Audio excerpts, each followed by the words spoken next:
My name is Roland Anglin. I'm the Dean of the Maxine Goodman Levin College of Urban Affairs. So I want to welcome you all here this morning.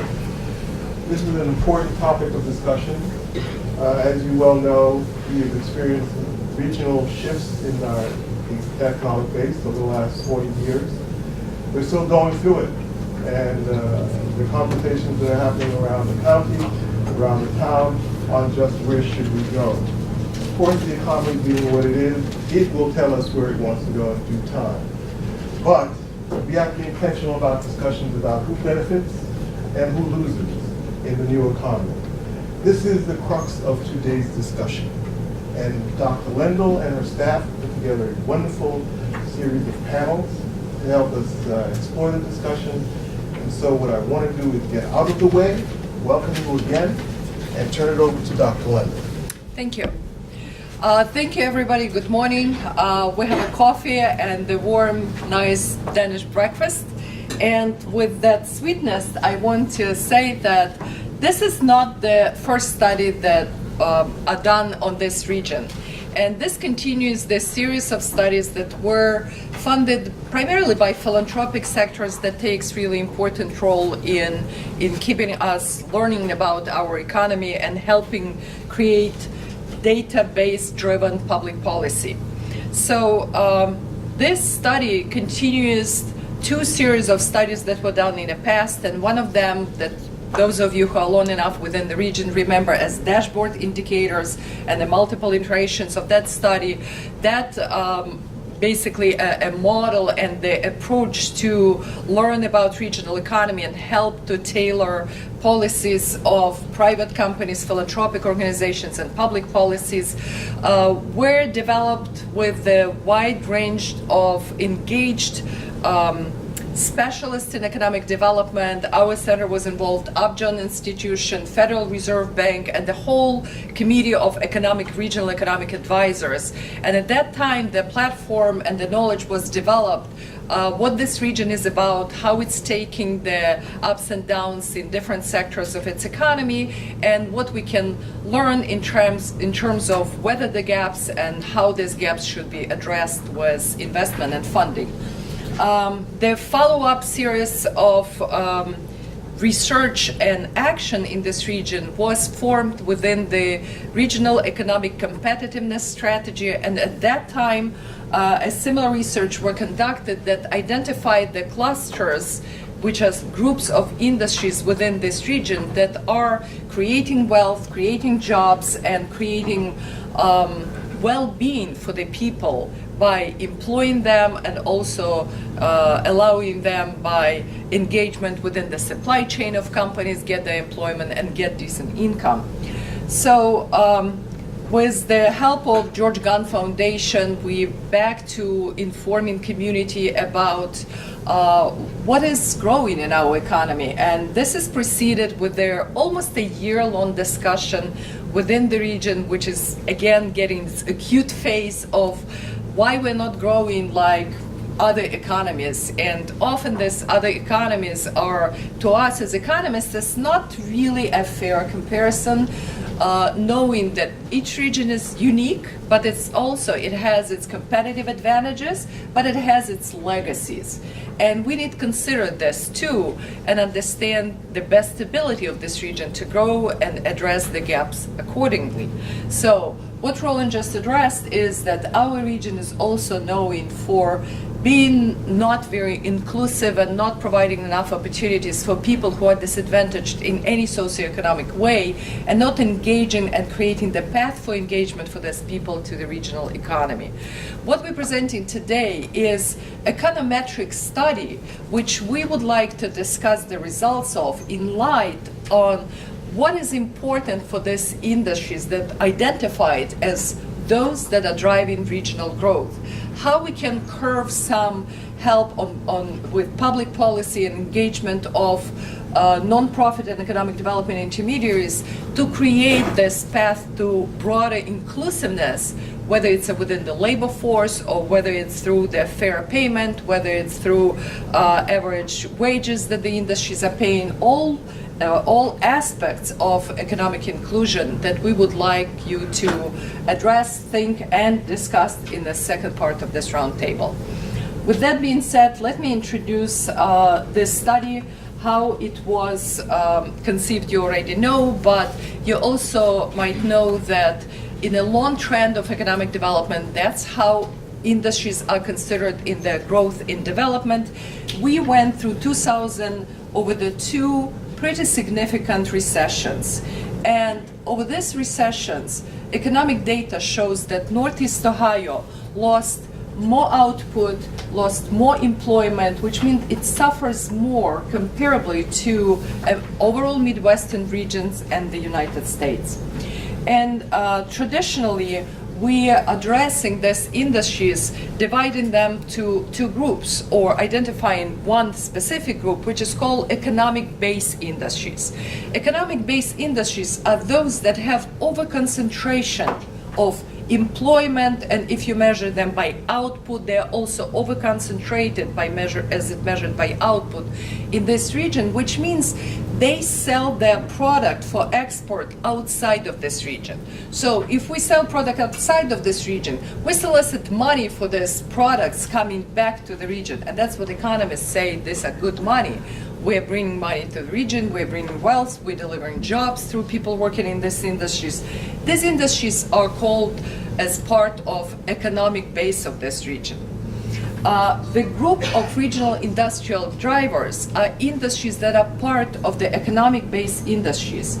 And when we were defining them, we basically consider two main sets of methodological rigorous questions. So one question was, what do we consider as our region that creates this jobs and creates opportunities and creates output and wealth? For this particular study, we went with the definition of a region as Northeast Ohio, which is 18-county region.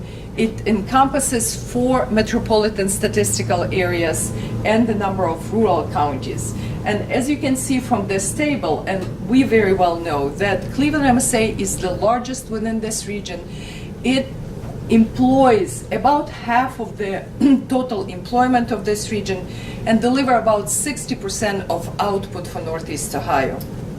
We also have 3 smaller MSAs, but interestingly enough, if we look at the rural counties within this region, they are contributing a little bit shy of what Akron, the second largest MSA within this region, is contributing. So our rural counties, especially now when we have a significant development of all sorts of industries related to oil and gas shale development, cannot be ignored. Their economy should be reviewed, and that's exactly what we're doing in that study.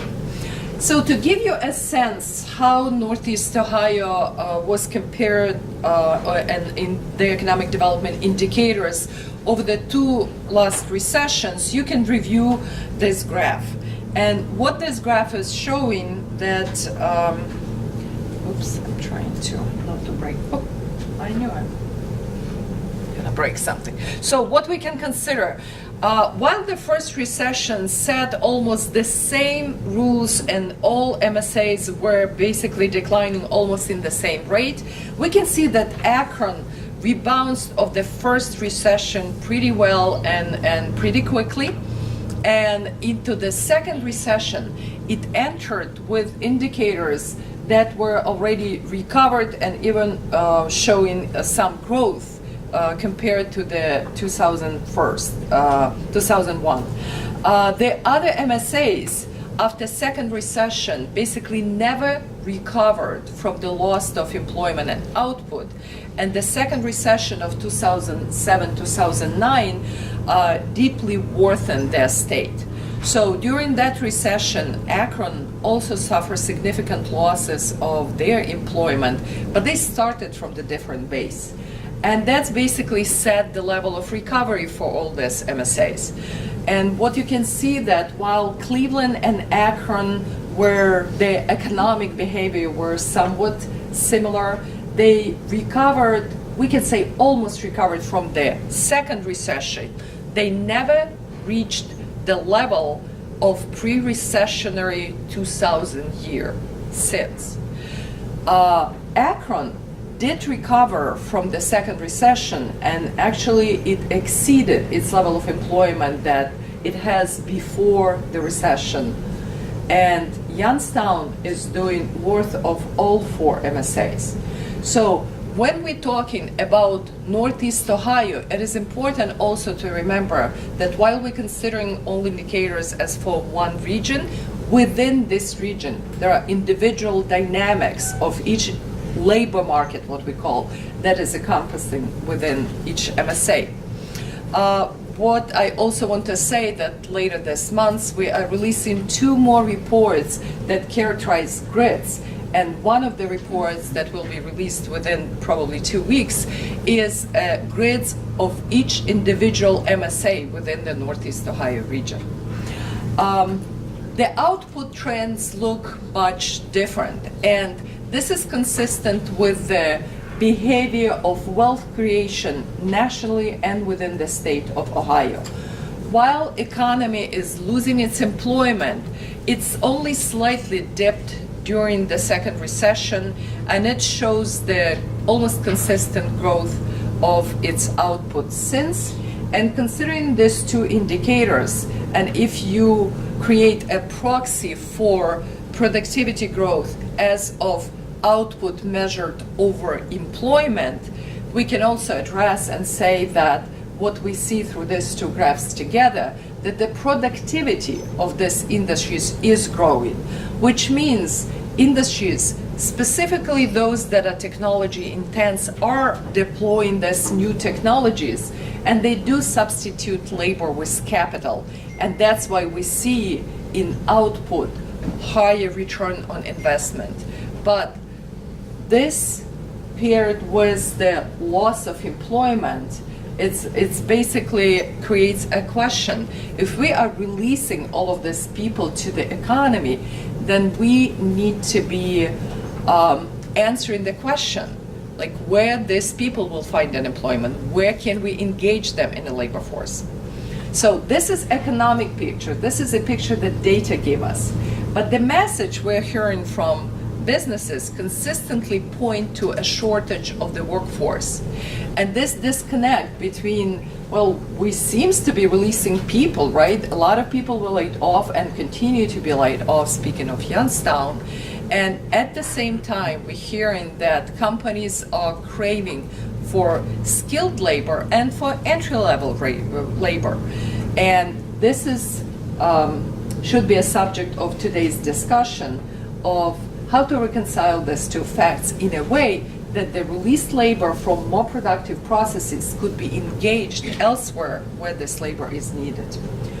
So what are the grids, and how did we define who qualified to be called a regional driver? The regional drivers were identified largely using indicators that point to a wealth creation. Wealth creation means they produce a lot of product and they sell this product, and that's how we measure the output of the companies. Some specific indicators that illustrate different aspects of wealth creation were competitiveness of industries, and we consider change in wages, change in productivity, change in the total output. We look at the importance to the regional and national economy. We look at the share of output within the region and the share of the output within the nation in respective industries. We look at the share of their wages to the regional and national economy and share of employment. And we also look at the regional competitive advantage and also considered whether these industries are over-concentrated, so meaning whether they are part of economic base.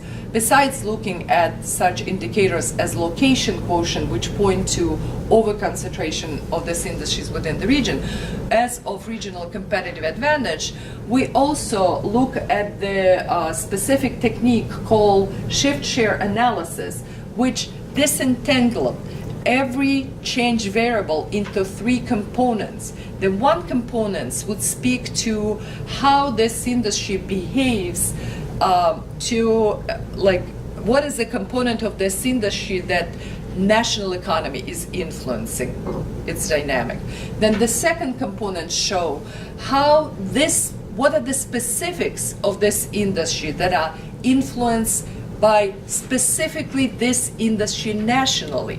And the third component that points to the regional competitive advantage says how this industry is doing considering the regional specifics of this industry. So this regional specifics were considered, and they point to whether this industry is competitive within this specific region. So considering all these variables, again, we went through 2 iteration statistical analysis, and we discerned this group of regional industry drivers. They were grouped on communality, how they were changing statistically in their path of recovery from the recession and in a current growth. And as we look at the analysis results, we realized that some of the industries were grouping together, and the commonality of this industry is an intensity of labor. And then we start learning what specific industries are in that group, and as it turned, these were service industries. The other group of industries were fairly capital-intense industries, and that was the common factor between them. And this capital-intense industries created significantly high, very large output. And although we understand that the capital-intense industries do not employ a lot of labor, they are engaging a lot of companies as suppliers within this region. And this is the way how they create jobs and create wealth within the region. So the additional knowledge that we get from a broader look at the sectoral division of our economy was looking at Northeast Ohio in terms of manufacturing component, the service component, and agricultural component of our economy. What we are learning from this broader analysis is that region that is known as the concentration of highly specialized manufacturing industries is losing its share within these industries if we measure that share by employment or gross domestic product, which is driven by output. So while in 1970, once upon a time, this region was vested as much as 30+% in the manufacturing center, manufacturing industries, we learned that currently we have in manufacturing, if we measure this share by employment, 13%, and as we measured it by output, 19%. So we know that historically we already have much smaller manufacturing sector, but even though if we compare the current numbers to the US share of manufacturing industry, we are still over-focused, over-concentrated in manufacturing industries. For example, all our national economy has only 9% of its total employment in manufacturing industries compared to 13% in Northeast Ohio. If we measure it by output, national economy produces 13% of output from manufacturing industries. Regionally, we depend at 90% level on output from manufacturing industries. What it tells us that if manufacturing is affected by recessions, and well, I think everybody already knows that recessions are something that is inevitable. We go to economic growth and economic downturns, recession. So when we hit this downturn, usually manufacturing industries are affected significantly by this downturn. Almost 20% of our economy would be affected. And this is the larger hit that on average any other U.S. economy will take, any other region of U.S. economy will take. When we look at the service industries, so if we look at the employment, we are a little bit shy of the national share in service industries, 86% versus 89. And if we measure the service industries by output, we produce smaller output, 81% versus national output, 87%. So what it tells us also, if we consider both factors together and again try to calculate this proxy for productivity, and productivity is an economic factor that shows you how healthy, how progressive, how productive your industry is. So we are significantly lower in productivity of our service industries than the productivity of national industries. And that's a right two columns, middle cells, it's 105 versus 121,000 per person productivity in service industries. So we kept this all knowledge and we exercised this methodology, and this is the groups of regional drivers that we arrived doing exercise based on intense data analysis. And after we received these results, we were trying to find commonalities, describe this group, and analyze why they behave the way they behave. So the largest employment-based grid was the group of professional service industries. And when I'm saying the largest employment-based, it means that these industries together employ the largest share of our regional economy compared to other groups that are driving our economy.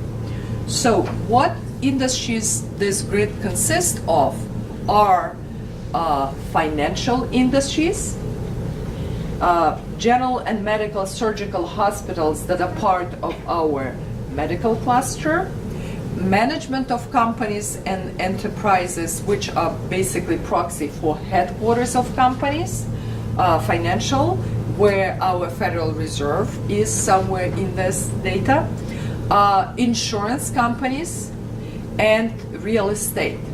There's another industry that is really interesting, wholesale electronic markets and agents and brokers, and who is housed here is our multiple establishment of Amazon that are popping throughout the region. So in this entirety, this grid, this cluster of industries produces more than 12% of employment and about 26% of regional output. We also look at the 5-year change of these industries, and we learn that these industries were hiring over the last 5 years. And of course, they were letting people go and hiring, but the net was the gain of over 9,000 jobs within these industries. And the increase of output was about 15%, which is a good indicator. These industries also, if we look overall output that the drivers producing, this specific group of industries, this professional service grid, contributed more than 70% of overall growth of drivers of regional industries. The graph that you can see here is also very interesting because the size of the bubble represents the size of the industry. And we see that one of the largest industries in these grids are general medical and surgical hospitals and the management of companies. Excellent industries employing a lot of people and paying fairly high wages. The smaller bubbles on this graph are insurance carriers and the wholesale electronic markets and other industries in this group. So now when you look at what quarter they are in this graph, on the x-axis, you can learn that they are growing their location quotient, which means they're increasing their concentration within the region. Increasing concentration within the region means they're producing more product that they can export out of region. And if we think of the hospitals, of course it's hard to conceive that we export our health care, because health care always is intuitively thought as servicing local population, but our hospitals are also conducting a lot of research. So this is probably the research part that drives hospitals to be in this group, and this is the main export product that they are selling outside the region. Also, we can look at the y-axis, and it's a change of productivity. So any movement to the right and up is a good thing for each of this bubble. And we can see that insurance are actually increasing their productivity in a higher degree, and all bubbles are above the axis, which means all of them are growing their productivity. Almost all of them, but 3 are increasing their concentration within the region. Very important factors to keep in mind, because what it tells us that these are very healthy industries that are growing and keep hiring people. Growing legacy manufacturing, and we call it growing legacy manufacturing, meaning that apparently there is a non-growing legacy manufacturing. So part of what this region is very well known for, and that's what we call manufacturing legacy. Part of the legacy that Northeast Ohio has is growing significantly, and it represents about 5% of all jobs in NEO and 8% of all industries output. And if we look among the all grids industries, they are responsible for about 22% of output within the grids. If you look at the list of these industries, there are some really industries that ring the bell, what this region is about, which is the iron, steel, and other metal making.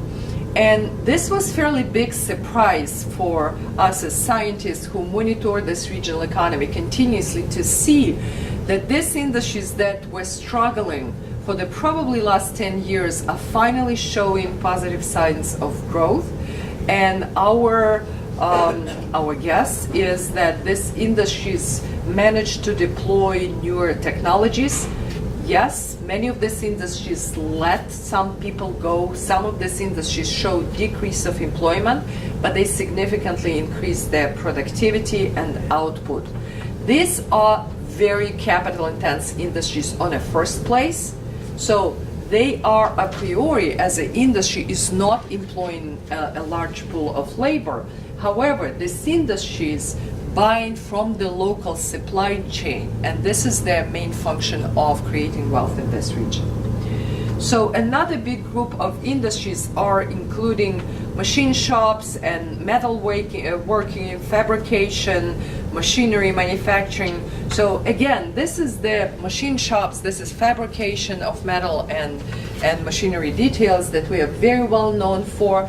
This group of industries also show the increasing productivity, significantly increasing output, and they generate a very healthy employment base within 18 counties. The third group of industries was really interesting because they consist of industries that we are speaking as those that relate to downstream oil and gas shale development industries. Although we are not yet at the peak of producing input for these industries, the whole region, Ohio as a state, and even the tri-state area are preparing multiple initiatives to capture even and grow these industries in a higher degree because of the construction of the large Pennsylvania oil and gas cracker that will produce a lot of input for these industries. And the goal for the economic development leadership of all this region is to capture the product of that development here. The more we capture of the product chain within the region, the more wealth, jobs, output, salaries we create for people of this region. So when we speak about basic chemical manufacturing, resin, rubber, and synthetic fiber, paint, coating, soap manufacturing, other chemicals, these are all industries that relate to further development of the product that is once drilled, pump out of the region as oil and gas, refined, and then further changed in their form of molecules, and then become the input to very much these industries within the region. So these industries are already healthy and growing, and this is a good sign because we are hoping that these industries can absorb even more input, they can further expand within the region, and also in turn these industries can use the supply chain from within the region, creating job and wealth. Another half of manufacturing is not as fortunate, and this is sad to see because, again, within this group are some products and some industries, and we can see through them some companies that were really built this region. They were really at the long strive of creating good jobs, creating job security, delivering wages, and among those industries are motor vehicle and a lot of related industries to motor vehicles. And our other studies which were done in Youngstown indicated that these are industries that have such a big investment through the supply chain in this region that if these industries are not growing, their supply chain also not growing. Within their supply chain, non-growing industries, employees are not receiving their wages, and within these industries, people are receiving lower wages, less of their wages, and what it means for the region, that less cumulative wages that related to these operations are spent within the region. So when we're talking about some industries here that are either growing or not growing, we always need to think on a broader effect of these industries within the region.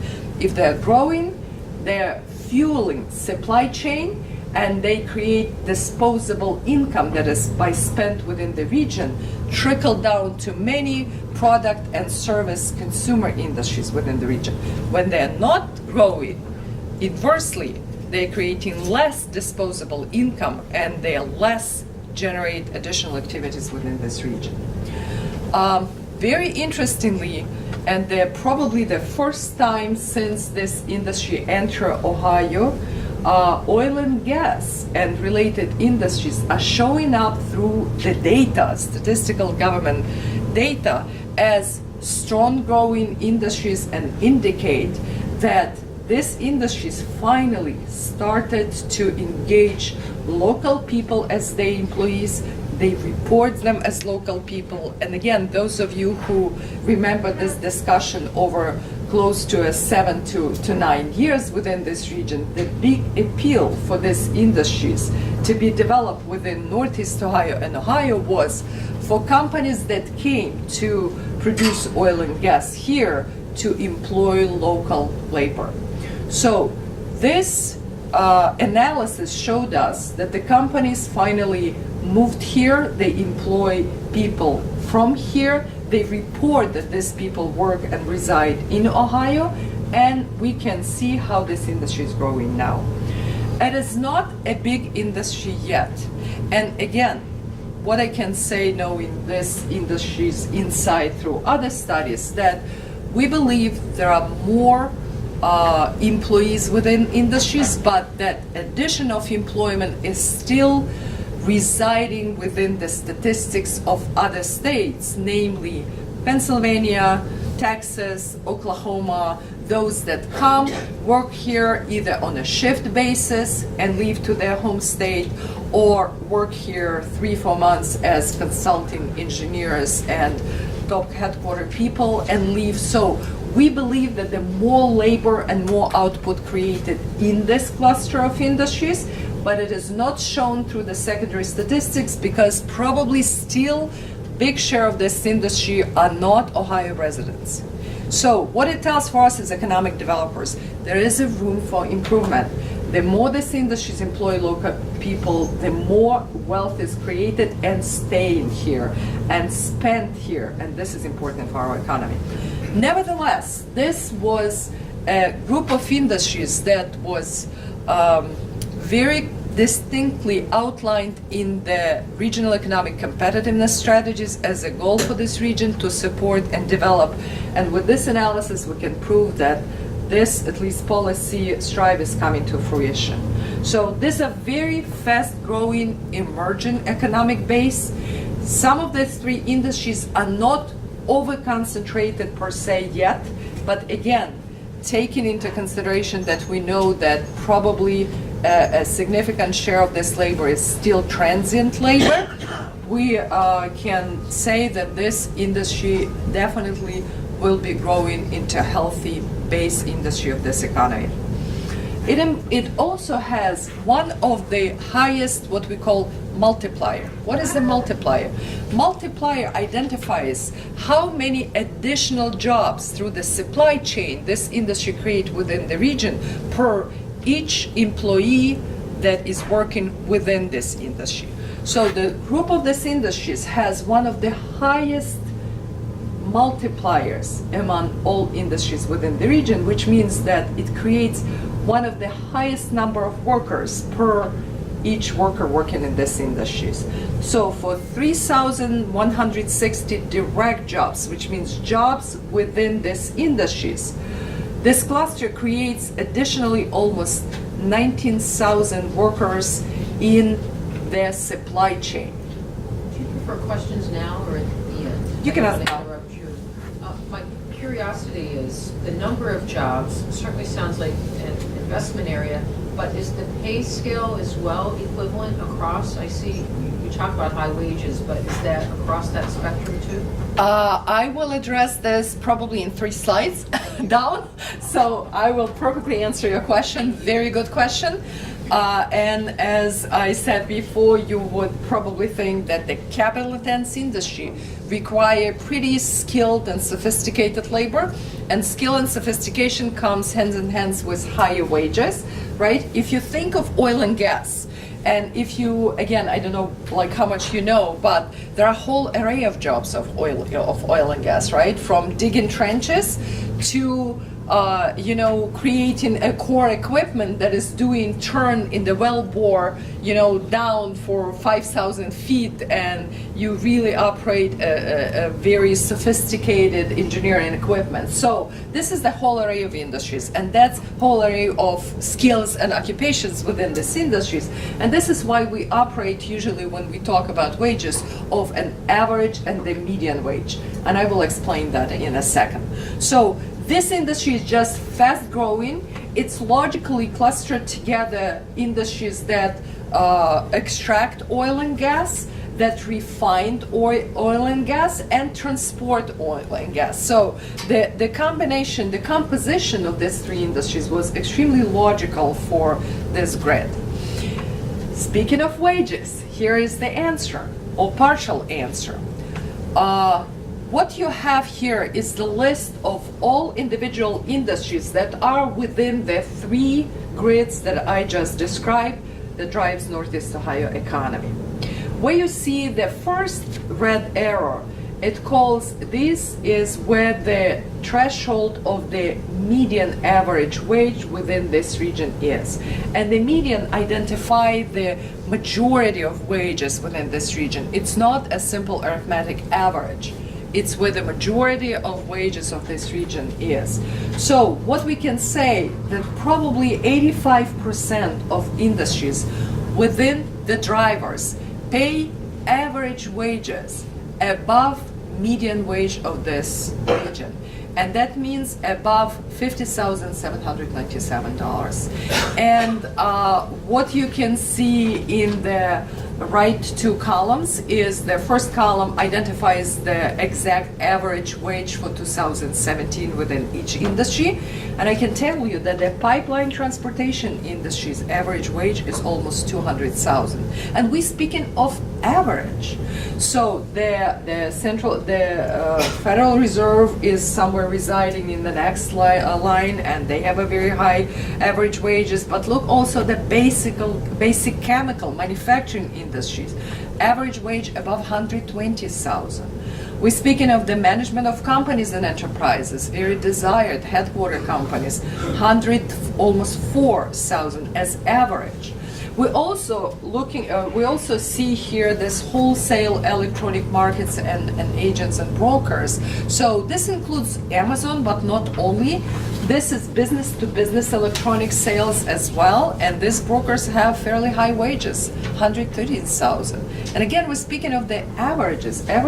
For averages, this is very significant numbers. So when we look in the area between the first and second red arrow, these are industries that are above living wage but slightly below median wage. What it means and what the living wage is. For this region, we were really generous. We thought that the living wage is the wage of 2 working adults with 2 or 3 kids, two kids. And we looked through all this region and we averaged it across 18 counties. And the living wage for 2017 was a little bit shy of 50,000 at 49,663. So this is the average household income of 2 working adults with kids. So 3 more industries pay somewhere within the what is majority of industries in the region pay, but above the living wage. So this is still a good income for the household. Only 2 industries have somewhat lower than the new living wage age, and these are lessors of real estate and oil and gas extraction. And this, I think, partially answered the question, asking, are all these industries within the grids produce high wages? Well, the oil and gas extraction has a lot of fairly lower paying wages because this are technicians. It's a lot of technicians that come, look for the what gouges says once a month and walk to the next gouge and collect them. So there's a lot of routine technical monitoring, which probably does not have very high wage. And also, there's a fair amount of part-time jobs within this industry. What this statistic that we did is not capturing, and we are aware of this, is self-employed people.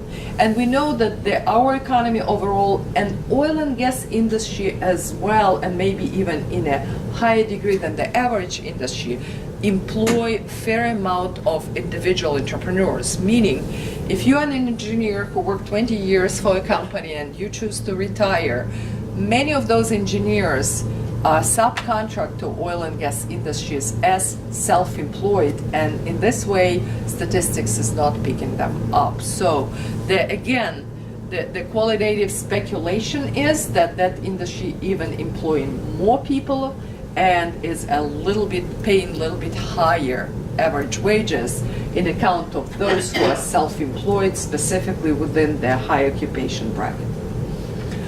So what industries are creating jobs in the region? So what we were talking until this point is all good. These were primarily how industries generate wealth, what type of wages they are paying. But the burning question for this region is where the jobs are created and what type of jobs these are. Are there still jobs that are paying good wages? Are these jobs that are related to driver industries, which means if driver industry is going to expand in the future, the jobs that depend on the driver industries will thrive as well. So we look at the industries that are adding jobs, and we found that between 2013 and 15, 5-year change, that is for all analysis in this study, 160 industries added more than 9,000 jobs. At the same time, 107 industries lost more than 42,000 jobs. So the net gain for this region was 48,260 jobs. So this is interesting because what we see and hear in the national statistics, usually this last number, 48,000 jobs, this region added X amount of jobs. But we as economists, and we want to share this with you, always understand that some industries gaining jobs, some industries losing jobs. And it's important to understand what industries are gaining jobs and how we can help them expand even further, and why industries are losing jobs and how we can prevent and help them to retain their employment base. So the top 20 industries that are growing jobs added about 53% of overall job gains in this region. And these are industries in the table that we are showing. These top 20 industries also we identified as those that belong to grids or non-grids, and we call them weak industries for now. So on the left, on the first column, you would see that out of this top 20 industries, only 3 industries are among our regional drivers, which again reiterate the message that industries that drive in creating wealth in this region are not necessarily industries that are creating employment based within this industry. But what these industries may do, they create the jobs in supply chain industries, and they create the job in industries that deliver product and services that population consumes through spending their salaries, and they gain their salaries maybe in the grids industries. So which industry is number one adding jobs is obviously an industry that serve population, and these are restaurants, individual family services, and fairs, agencies, brokers, and insurances. These are driven by consumer choice, by spending, by growing income of population to spend within the region. But we also see the 2 industries that belong to regional drivers, and the number 1 growing jobs in this region are general medical and surgical hospitals. And again, remember I said probably half of this industry is serving local population, but another half of output of this industry is creating product that we're selling outside of the region. These are our research services that enables this industry to bring money for research, for training from outside the regions into region, and create jobs and wealth within this region. What you can also see in this table and explore, in the first data column, we show how much jobs each industry added within the last 5 years, what is their employment level of 2017, what average wages these industries are paying, and in the last column we identify, and we use an identifier from the previous table. Remember that everything what creates a wage above living wage within this region we consider as high. Everything what was below of the average income for an average family in this region we consider as a low. And the very right column tells you that it's industries, the half of these industries probably are paying high wages, although not necessarily these industries are regional drivers. I'll give you an example. Construction industry, highway, street, and bridge construction is not part of the over-concentrated driving industry for this region, but they are paying fairly high wages, $69,000 a year. Another industry of this example would be computer system design and related services. Knowing that this industry employs engineers, technicians, creative people, that's a very desired industry for the region. This is not part of a driver that over-concentrated in this region. It's desired, but they're not at that level yet. But this industry pays over $94,000 as annual average wage to its employees.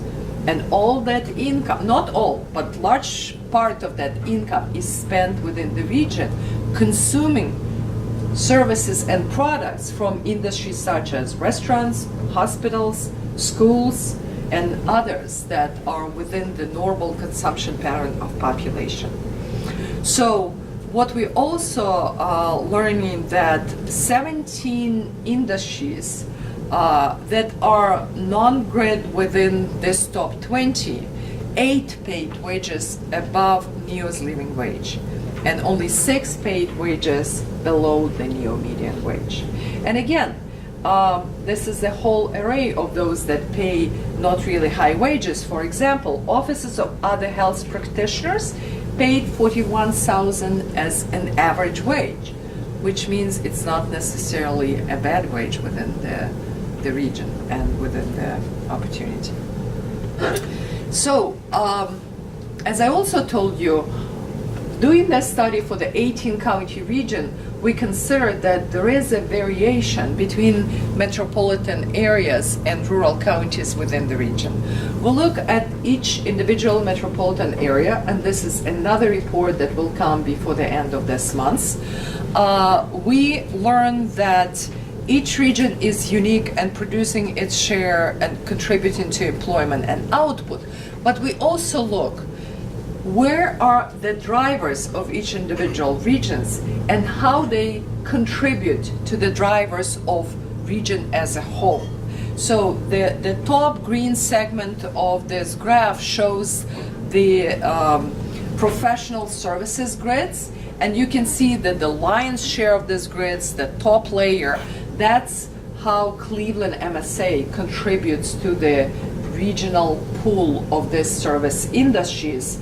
And if you track this green color to the right, you can see that this is contributed by the Cleveland MSA contributes to other grids within this realm. So you can see that the next one, the pinkish color, this is the Akron MSA, and again, Akron with this upper pink wing is contributed to professional services, and then the lowest segment contributes to growing manufacturing economics base of grids. The third blue color, a significant width of the concentration of industries, belongs to non-metropolitan counties. And somewhat surprisingly, non-metropolitan counties have significant contribution to professional services grids, and they also contribute to the growing economic base of manufacturing industries. Two lower split of lines are comparable size of the Canton and Youngstown MSAs, and those are largely contributing to growing economic base of grids, but also to oil and gas grid. And this comparable width of lines represent the comparative employment of and the size of these grids overall and within each region. And by this comparison, you can see that the oil and gas really looks very slim compared to professional services, compared to traditional manufacturing within this region. And that's why we consider it as emerging economic base. So, what we can take away from this significantly and very intense, significantly intense economic analysis driven by data, that NEO is rebalancing its economic structure. It's rebouncing from two recessions, specifically from the second very harsh recession. It's changing its structure. It's reducing the share of its manufacturing concentration, and now it's down to 13%, but it still has 4% more of employment concentrated within manufacturing compared to the national economy.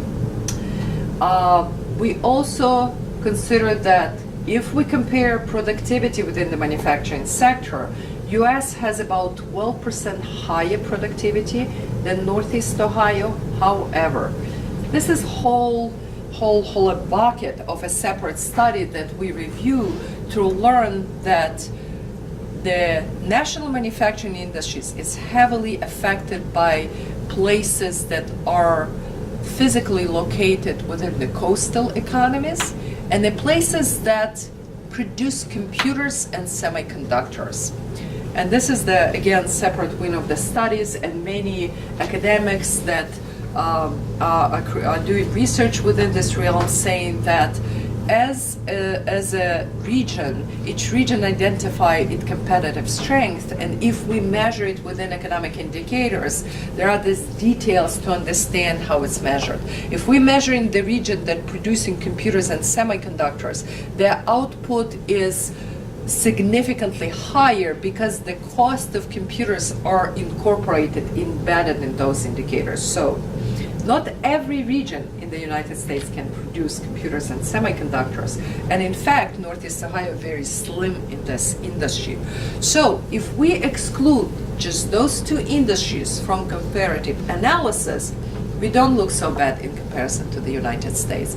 We have a difference of only 4% in productivity with the average of the US. We also saw that in Northeast Ohio and some metropolitan areas, we're really thick in service industries that have pretty healthy economic indicators. Our service industries are populated by finance, insurance, and medical industries.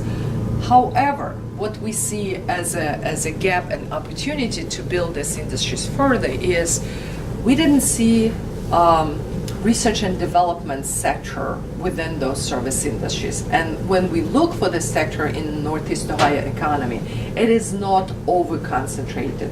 And this sector is known as indicative of how much innovation this region produces.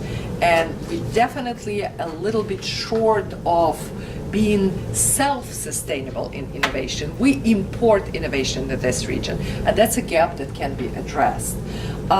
We also a little bit lower in the productivity of the service sector if we compare it to the national average, and that's the gap that can be addressed. So as a recent development and deployment of this study, we consider also the some factors that are of a national threats, national factors that we don't have much say so over. We can't have control over these factors, but these factors have to be considered when the policies and investments are created within the region. There's a growing rhetoric about increasing tariffs and tariff retaliation. And when the tariff retaliation from neighboring and China was in European countries were announced, that Ohio in some industries are among the top affected just by composition of industries that we have that will be affected by retaliation. This talk is not done on a national and international level. There's a certain amount of uncertainty how this will affect the further growth of the industries, but what we are saying that among regional drivers of Northeast Ohio, there are industries that possibly could be affected by retaliation of tariffs on the national level.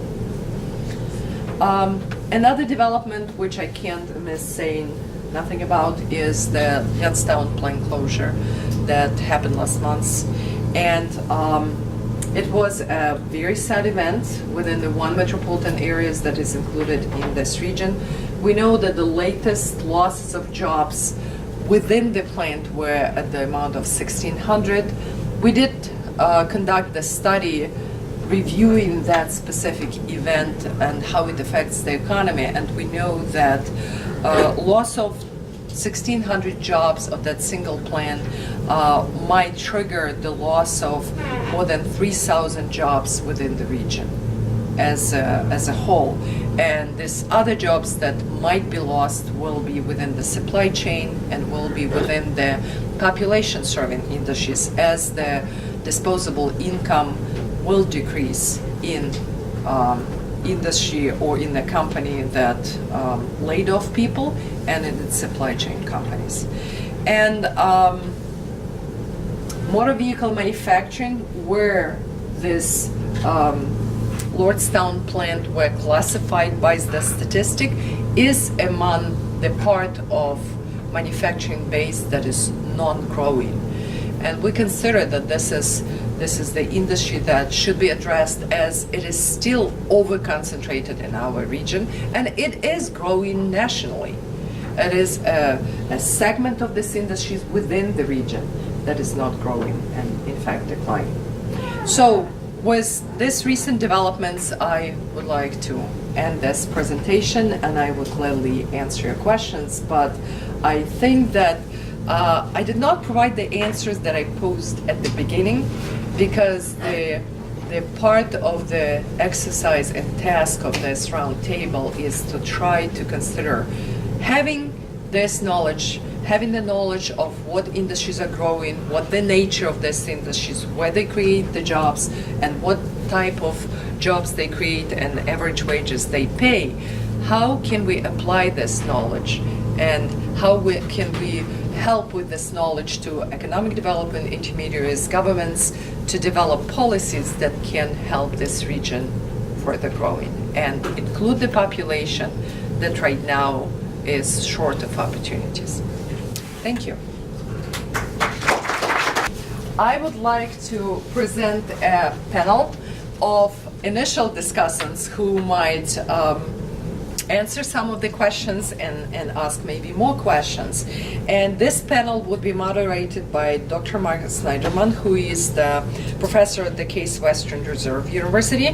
And the panelists would be Ted Carter, Chief Economist, Chief Economic Development and Business Officer at Cuyahoga County, Bill Kohler, the CEO of Team Neo, and Terry Burgess-Sandu, Director of Workforce and Business Development of Lorraine Community College.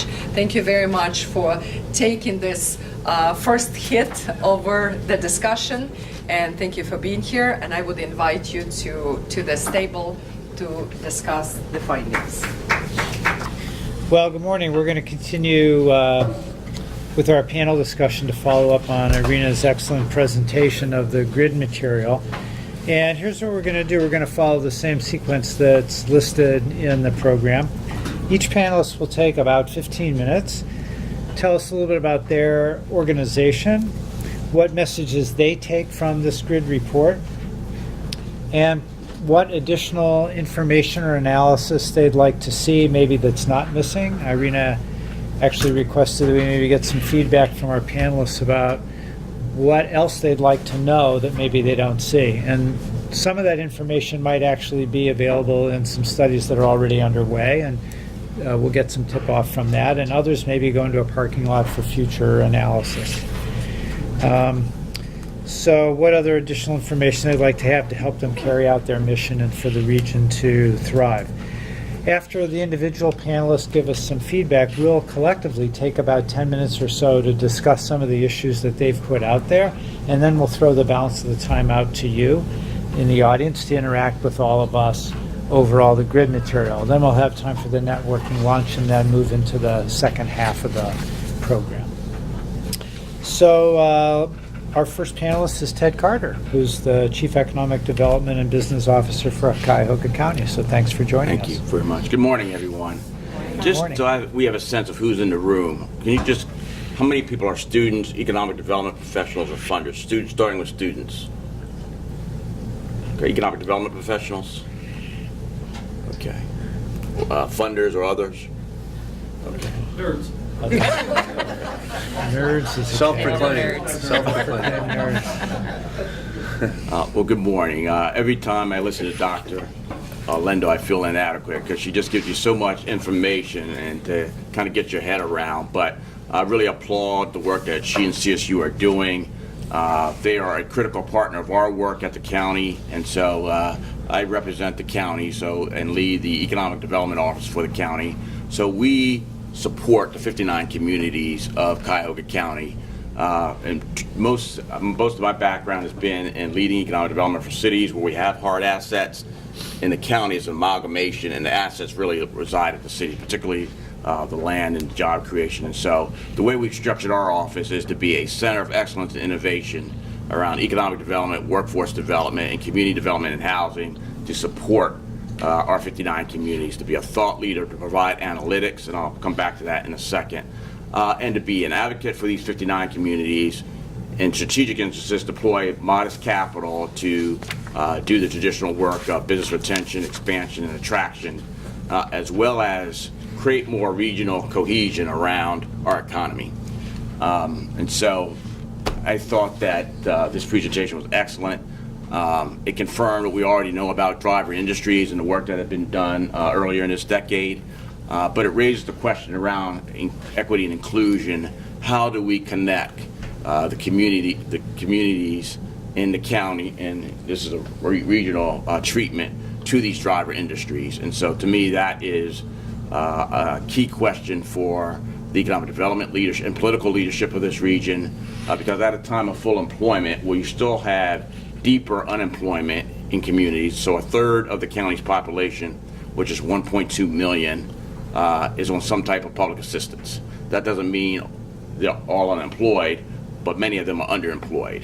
So you have this tight labor market. So how do we connect these communities to these driver industries? So one of the things that my team and I would definitely like to see is dig deeper into the employment data that you presided, and to really get tactical at census tract level.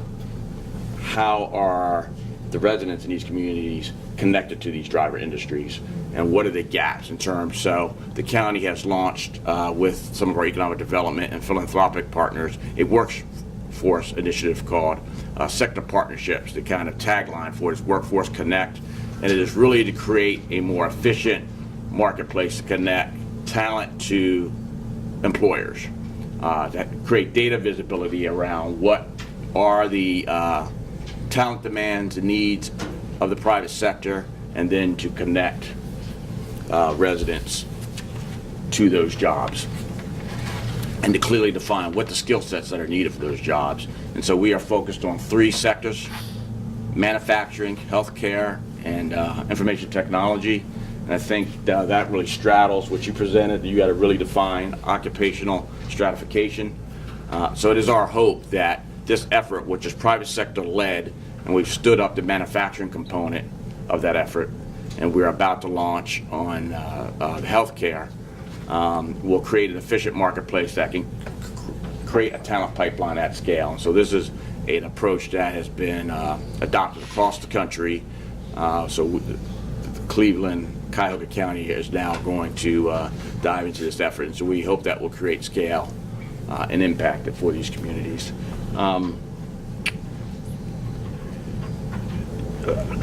I mean, I've got a list of questions, but I'm not going to I'm going to see Dr. Lendo offline. So to become more efficient in how the county deploys our modest capital and where we apply our time, talent, and treasure.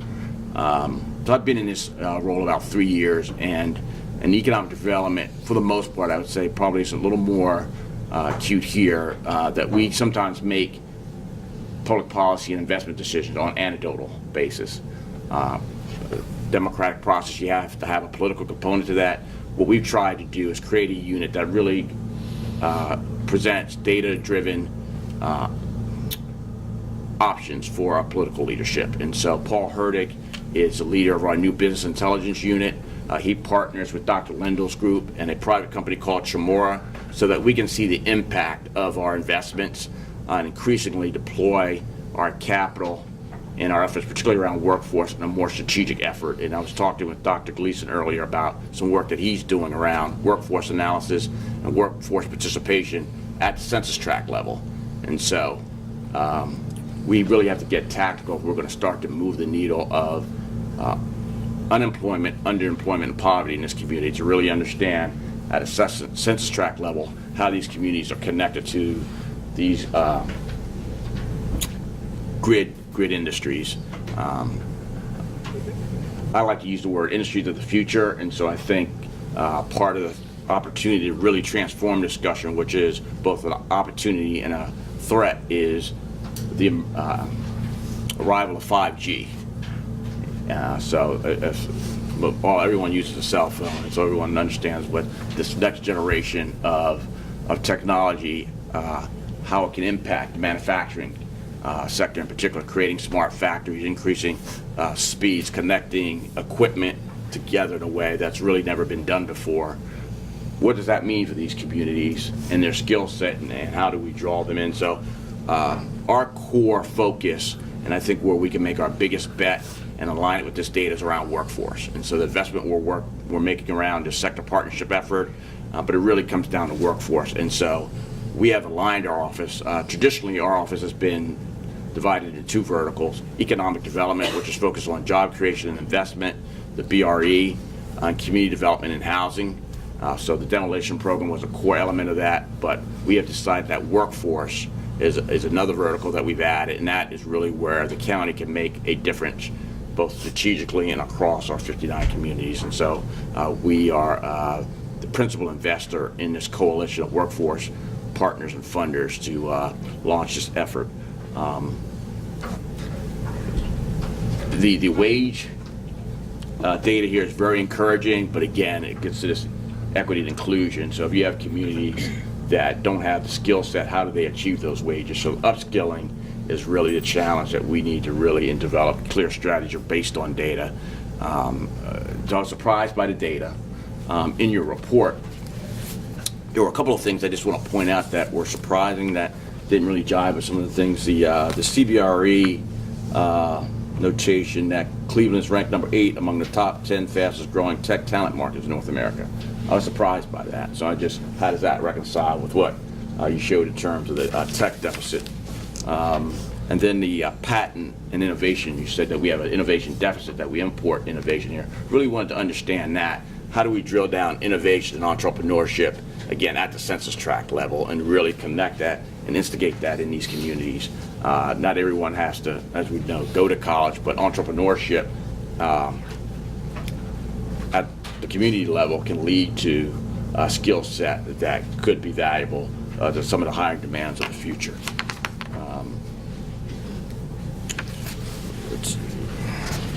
I'll stop there. Okay.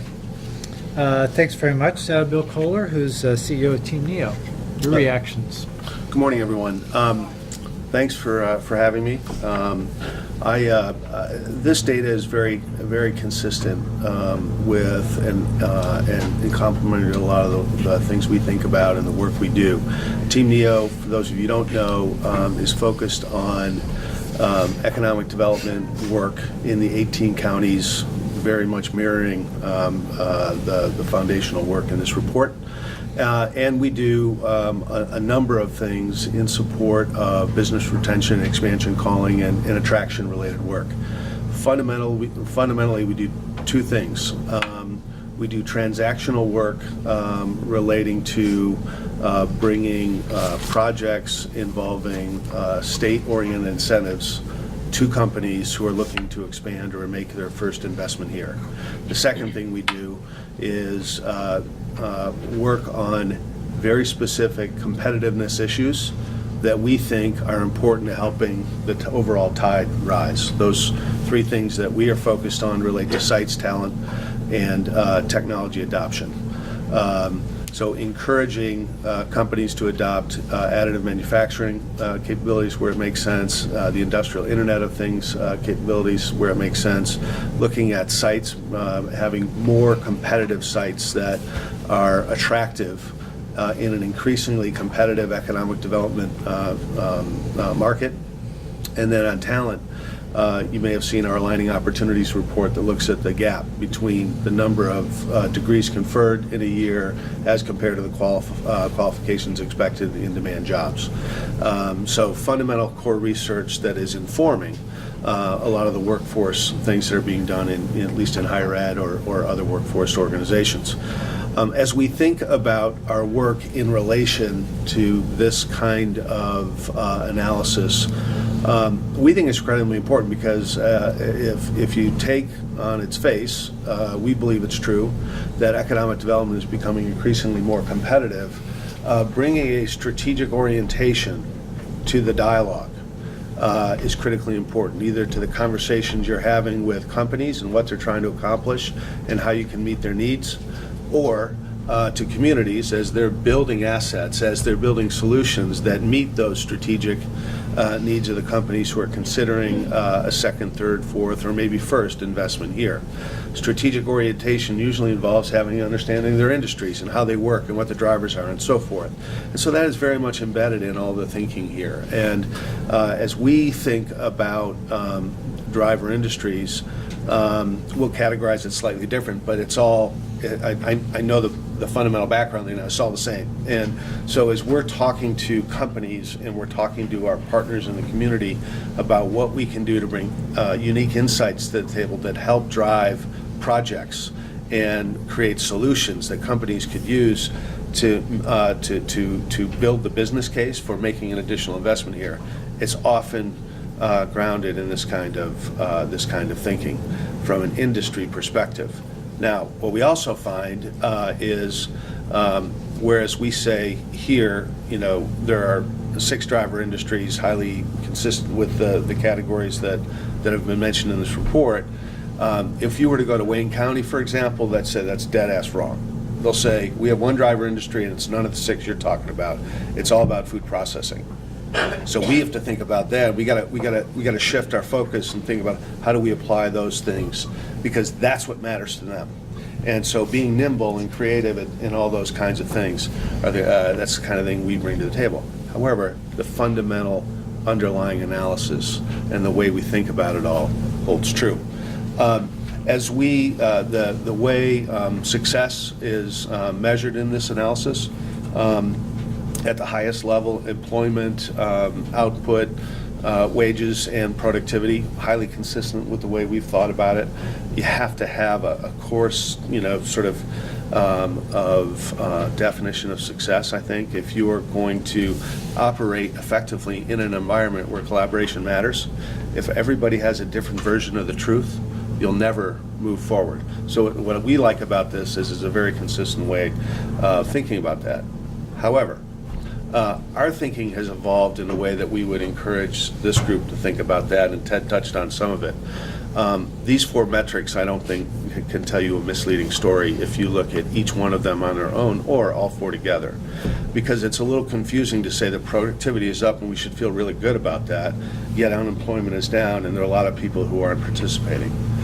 So how do you reconcile those two and feel good about it, or understand what you need to do and create a better path for everybody? We've started thinking about it, and I would guess that Jacob was talking about it.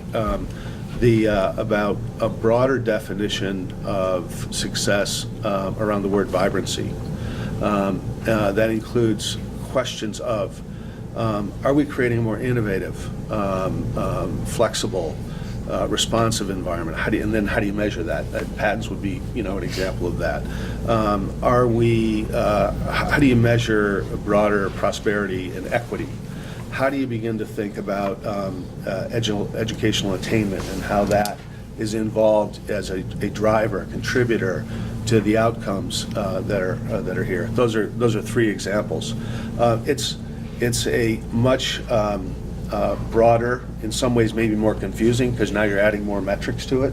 But to me, there's got to be a way for us all to think about the cascade or the mosaic that we're trying to build here that gets us to a notion of building an economy that is more vibrant, meaning more diverse, more accessible, where more people have an opportunity to participate and prosper, in a whole set of things that we think, if you look at some other communities that are perceived as doing well,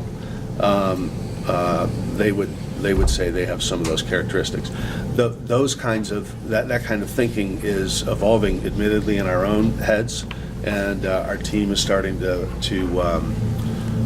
socialize some of that thinking and get some reaction to see if we can galvanize support around some very specific ideas around that.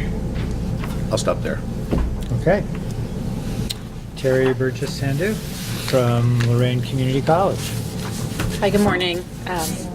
Thank you so much for the opportunity to present, and I too enjoyed diving into the data. Hopefully some of you are familiar with Lorraine County Community College, about 30 miles west of here. Glad to see my colleague Cindy here.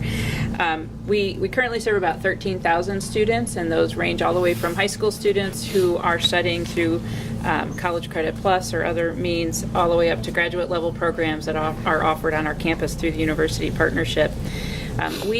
We are somewhat unique in that we have long had a focus both on preparing talent, which of course is at the core of our mission, but also growing jobs, and that has everything to do with the shift from traditional production manufacturing to really this advanced world of advanced manufacturing, advanced technology. And so we recognized early on, our leadership did, that we really had to go about helping to spur that entrepreneurial spirit that led to our region being the leader in manufacturing that it is. So we have a whole suite of services within the economic development space that support entrepreneurs, businesses, and really looking at business growth. So I won't go through all of them, but they're really within the buckets of coaching, teaching, mentoring, access to capital, and then access to advanced facilities and resources. So happy to share more with anyone who's interested in that.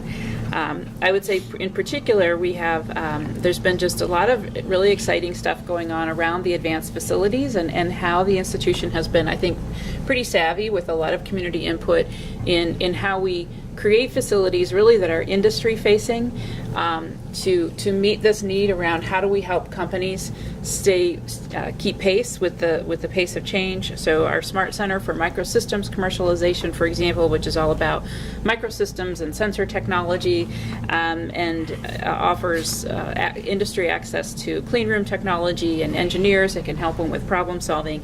And in conjunction with that, the college created a degree in microelectronics, an associate degree in microelectronics. That I'm going to talk a little bit about later, because it was one of those degrees that was really struggling and was at risk of shutting down because of low enrollment. Hard to recruit people into manufacturing, much less something called microelectronics. And we launched an Earn and Learn program that has had great success. I'll talk a little bit more about that. And then this fall, we are officially launching our reimagined Campana and expanded Campana Center for Ideation and Invention that, will have resources and tools and equipment for companies to really help companies to help them figure out their role within digital fabrication and manufacturing, including additive as well as other tools. On the educational innovation space, there's a lot that I connected to your talk, Dr. Lendl, really in terms of just that interconnection between that talent gap, the skills gap that we are seeing, and really how the nature of these skills are changing. The state of Ohio has identified an educational attainment goal of 65% of all Ohioans, adults, will have some form of post-secondary credential or degree to keep pace, and that comes out of the data that shows that that's the future of work. That's what companies are going to need. And as a state, we're about 20% behind that, lagging. We're at about 46%. In Lorain County, we're at about 36%. So we've got a ways to go, and there's definitely a sense of urgency around that. So I think within higher ed, there's been a big push over the past few years around improving our college readiness of high school to college. Still a lot of work to do, but where we are really diving deep now and where the intersection with workforce development, and as a workforce development professional, I'm really excited. I feel like we're in our moment. Workforce development is center stage, but it's really, we are taking a deep dive around how we serve our adult students. And our president talks about not only asking the question, are students college ready, but are we student ready? And so it's really an exciting time, I think, that ties to economic inclusion and all of those things. Almost half of our students are 25 or older. Over 70% are working. 60% are raising children, and God bless them, 60% are doing both at the same time that they're trying to advance their skills. So we know we have to do things different, and we can't do it alone. It has to be through collaboration. So one thing I'll just mention before getting into a little bit more specific feedback on the report is we are known, I think, for really helping to foster collaboration. One of the sector partnerships in the region in IT, the Right Board, now just called Right, we have played a leadership role in, and now we are playing a leadership role at a state level around advanced manufacturing. We lead a consortium of all 23 Ohio community colleges and 5 universities working in close partnership with the Ohio Manufacturers Association, which is helping its members across the state form sector partnerships, and so that is really exciting to see.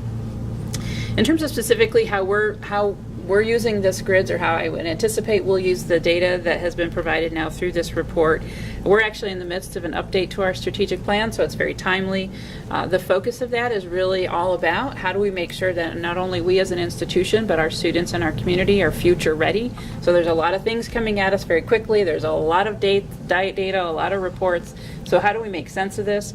And luckily we have a wonderful group of community leaders as well as institutional leaders that are involved in helping us process through that. We are very data driven, so having all of this information is very timely. In particular, what jumped out at me, because I probably spend 90% of my time in the manufacturing and technology space, I really liked seeing the data on professional services, and I know healthcare, we all know that healthcare is important and there's a lot more room for what we can do, but I personally think I'm excited about the opportunity and the need to tackle the things like insurance and finance. I know in some other areas there's really interesting things happening or emerging around expansion of apprenticeship and earn and learn in those fields, which aren't typically fields that you think of. So I think as a region we can really prioritize how we get on top of that. and be leaders ourselves.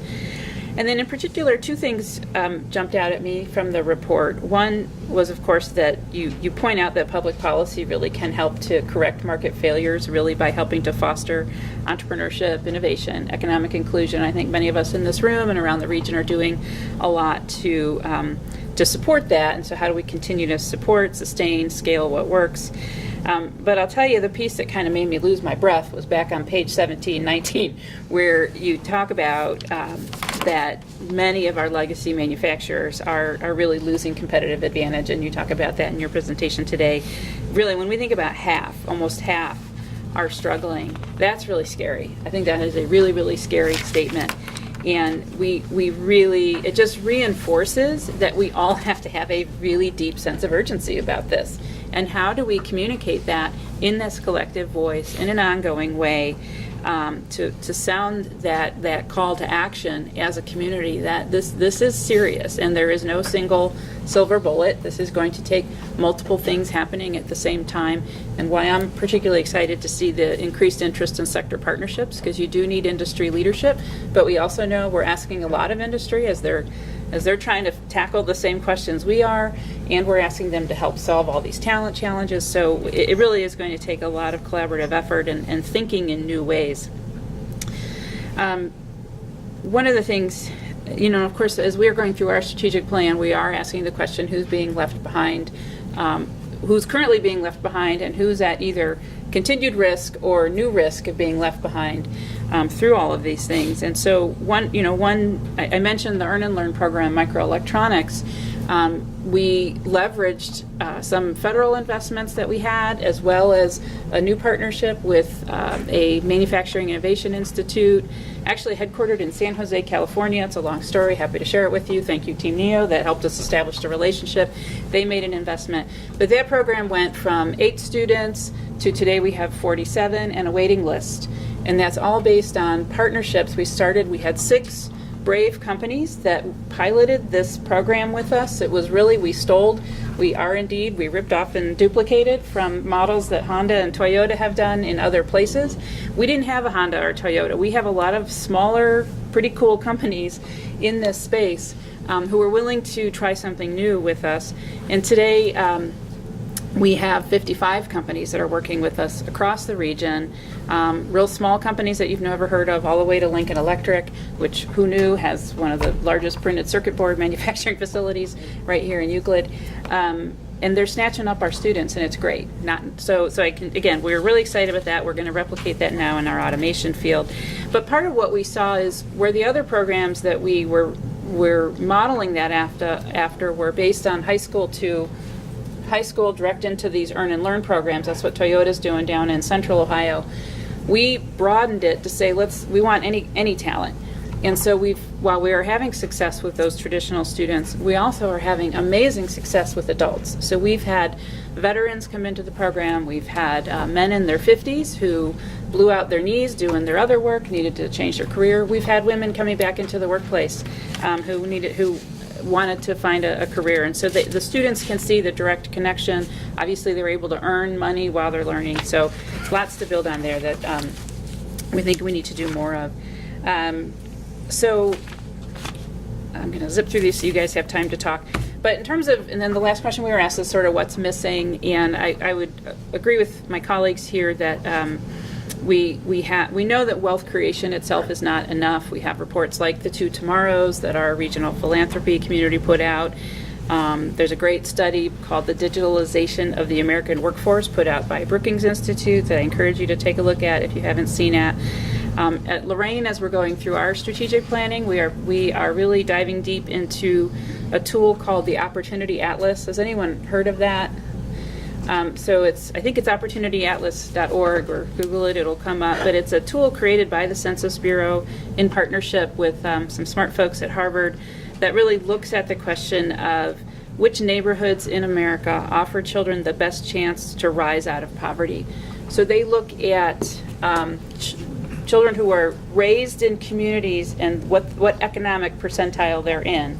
And they follow people for 30 years. So where most poverty statistics do a snapshot of what's the percentage of poverty in our census district, this is tracking people. So if I'm born into a family at the 25th percentile, lowest 25th percentile in 30 years, what are my odds of having increased my, where I sit in that? And so it's good data. You data wonks will love it. It's a lot more complicated than I can get.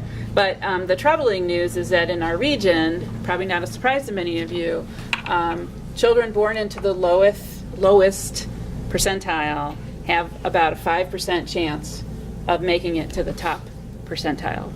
And that matches what we see in the Deep South, with no disrespect to the Deep South.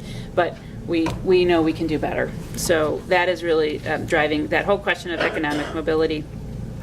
So the last piece I probably would add is, and those of you who know me maybe know why I'm coming at it this way, is we have to look at this data with a gendered lens.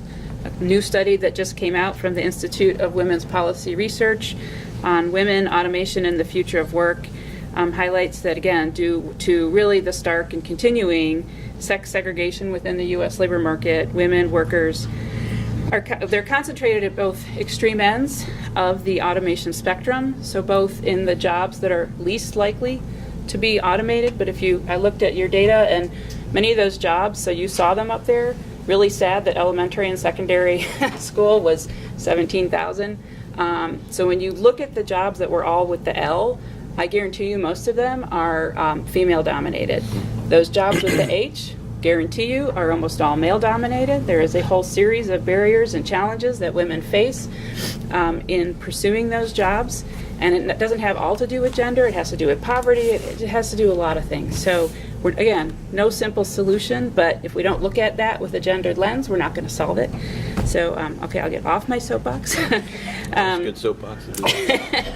Well, and in our region, and I say this lovingly, when we talk about economic inclusion, we usually mean race. And I've been on this soapbox for a long time. It has to be race and gender, or we will not succeed. So, and then one final pitch is, especially when we're talking about manufacturing, we at Lorraine have had great success partnering with the Manufacturing Innovation Institute Network. If any of you are familiar with that, if you look up Manufacturing USA, I know, again, Team NEO has been critical to that. So that's institutes like America Makes, which is right here in Youngstown, driving the adoption of additive manufacturing. NextFlex, who was our partner in San Jose, who has invested in our Earn and Learn pilot, is focused on flexible electronics. So there's lots of stuff. It would be curious if we could look at how much has our region actually leveraged investments, both private industry as well as education and workforce, and how do we continue to build on that? We continue to partner with NextFlex on a program called Flex Factor, which they've designed to engage high school students. And we have seen tremendous excitement in our community around it, and it's reaching a really diverse student body. So I'll stop there and allow us hopefully plenty of time for conversation. Yeah, plenty. So you've thrown a lot of great comments out on the table, and we have some time to talk about them among ourselves, and then we'll open up. So one of the things I want to ask about is, even though I guess I had thought myself, reading the report, being familiar and hearing the presentation, I was going to kind of start us on industries and their composition and all of that. I'm thinking I really want to start us kind of back on workforce, because I'm hearing a lot of commonality in the workforce side of this. And I guess my question is, how much of the problem we face is that the lack of adequate skills in the workforce is holding back our ability to grow and prosper from the employment side of the equation. That is, if we had a much more highly skilled workforce, would we see businesses growing and expanding faster here without sort of holding constant? I mean, without doing anything on attraction and whatnot, but given whatever efforts we're putting into attraction, blah, blah, blah, blah, blah, how much of a difference is the composition of the workforce currently making to our ability to expand? How much is that holding us back? How do we get at that? Well, if you believe what companies are telling us when Yes. we talk to them about their retention and expansion issues, a lot. Mm-hmm. I always forget the number because I hear it in, countywide or region-wide, but Sure. there are tens of thousands of jobs that are open across the biggest numbers in healthcare, like nursing and things like that. But and the part of the challenge, especially in manufacturing, is a lot of those jobs that are open require know-how, a longer apprenticeship period in order for people to learn how to make this part, bend this metal this way, melt it a certain way, etc. And unfortunately, a lot of the people who have the know-how are older and retiring. In an odd sort of way, I think we benefited as a community in an odd sort of way by the recession, because I think some of our older workforce stayed in the workforce longer than they otherwise would have. And so, we have to be thinking that maybe that's going to go the other way pretty soon. So that is one set of issues. That's only to me, that's going to solve the more traditional work manufacturing kind of role. As we think about 21st century manufacturing technology applied toward traditional manufacturing, now we're talking about students, new sets of capabilities, new technologies, and I think in some ways there's probably a new workforce that we have to build in order to meet that. So we have sort of two waves, I think, that we need to think about. I would jump in that, I think what I'm starting to see is talent is a great way to build the partnership with industry to help them begin to think about the technology, especially when you're talking about the small and medium-sized companies. So, because they really the two are also very integrated. So whether it's a company that's like in crisis because they can't find a machinist, so how am I supposed to think about bringing in the next wave of technology, or a company thinking about bringing in the next wave of technology, there's going to be skills development no matter what. And so we have to get better at talking with companies around strategic talent planning connected to the technology. And we had a great partnership with Team Neo, Jumpstart Magnet a few years ago, where it really was an integrated approach. I think we have to continue to do more of that. Some of that will happen through the sector partnerships, so that we really are enticing individuals from companies into these facilities, into their peer facilities, whatever, to be thinking about where they're going to compete, but also helping them really think about talent right along with how they're going to, what their engineering plan is going to be, what their financing plan is going to be. It has to be interwoven. Yeah, I think without a doubt, we know that workforce is an issue. So I've just really been prepping for this, looking at this recent manufacturing survey. So of all the issues that companies talked about that are impediments to growth, finding talent was number one. Actually, terrorists was the lowest in terms of these 1,300 manufacturing companies. And then while they're bullish on the future in terms of sales and revenue growth, this is strategic. So for me, and what we're seeing anecdotally with one of our services called Skill Up, which is an advisory service, the drive for profitability and competition is going to force companies to think differently about how they source their talent. And so I go back to, and I support the race and gender perspective. There's talent here in these communities that's never been touched, never been looked at by the private sector. And so it's not just experience that companies traditionally focus on. Do you have skills and aptitude? How do you assess for that? And then how do you upskill? And some of the companies need to invest in the training so that their talent demands are needed. And so when you think of the biggest question I came when thinking about your report and presentation, what are the public sector interventions that can really accelerate these three sectors? And so the public sector and our partners have to think about, and the education sector particularly, have industry think differently about talent and how they access talent, onboard talent, and hire talent. And so that's a longer conversation, but one I think we need to spend more time, and we need higher ed's help in creating a strategy to do that at scale. And this is an anecdotal belief that I think the talent's here in this community, and even if we've got to solve it given the drag that poverty creates for this community. So that's a prime directive, I think, for all of us. And well, we also know just demographic trends. The population growth is slowing. The balance between older and younger workers is changing dramatically. So the actual numbers of people out there as we go forward is going to be kind of more limiting. So the contribution, every person becomes sort of more vitally important, particularly if you think about that dependency ratio, how many people are retired and needing support from tax base. We need kind of everybody working to maximum potential to generate, as much as we can. If I could add one Yeah. thing, one thought. We went to, some members of my team were recently at a national trade show of site selectors. And I don't know if this makes you feel good or not, but they said, workforce, everybody's got the same problem. So, if you're sitting in your community and sort of beating yourself up because you haven't solved the workforce problem, join the club. And so it was, and the point of raising all that was that this war for talent is one that everybody is doing sort of market by market.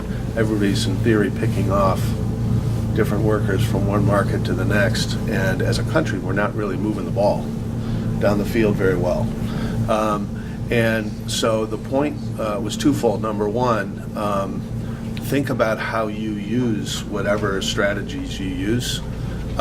Don't just be me too and start trying to pick off just everybody's talent. Think about what you're doing foundationally to do things differently. Access to talent and the way you train people and encourage people to come to your community, that the argument was that is truly a competitive advantage if you can create it. And that is one that would be sustainably long, because you know how long it takes to build talent pools. And once people are trained and have a set of experiences, it's hard for them to lose them. They take them with them. Well, and since one of the thrusts of the discussion is on the dimension of inclusion and sort of broadening opportunity, I guess I'd like to come at this workforce question from a slightly different perspective, which is nationally we have very low unemployment rate. There are some parts of the country whose unemployment rates are lower than ours, but even ours is pretty low considering historic standards. And yet, as Ted Carter mentioned, we have a third of our population in the county on some sort of public assistance. So even many people who are working at relatively low wages. We saw from the grid report the bulk of employment is actually in jobs, grid even, so we have grid jobs that are not, the grid industries are not the ones that are generating a lot of the high paying jobs. They're the ones not generating a lot of high paid jobs. So we have kind of this general issue that we need to have more jobs that pay more, that pay better. So how do we think about the composition of the jobs as we think about this expansion strategy?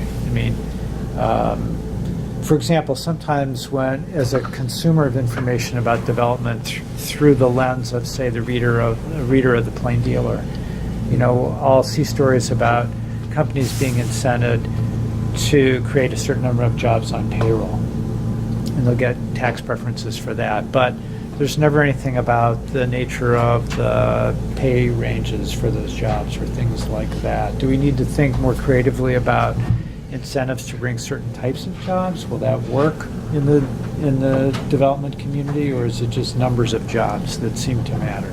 Well, it's both. And something else this report touched on is, while job creation has been a traditional one of the measurements in manufacturing, if that's one of our most important industries, Dr. Lendo mentioned it, the investment there is not in people, it's in capital investment and automation. Right. So that is also a taxable entity that, right. And so understanding that dynamic, I think is important.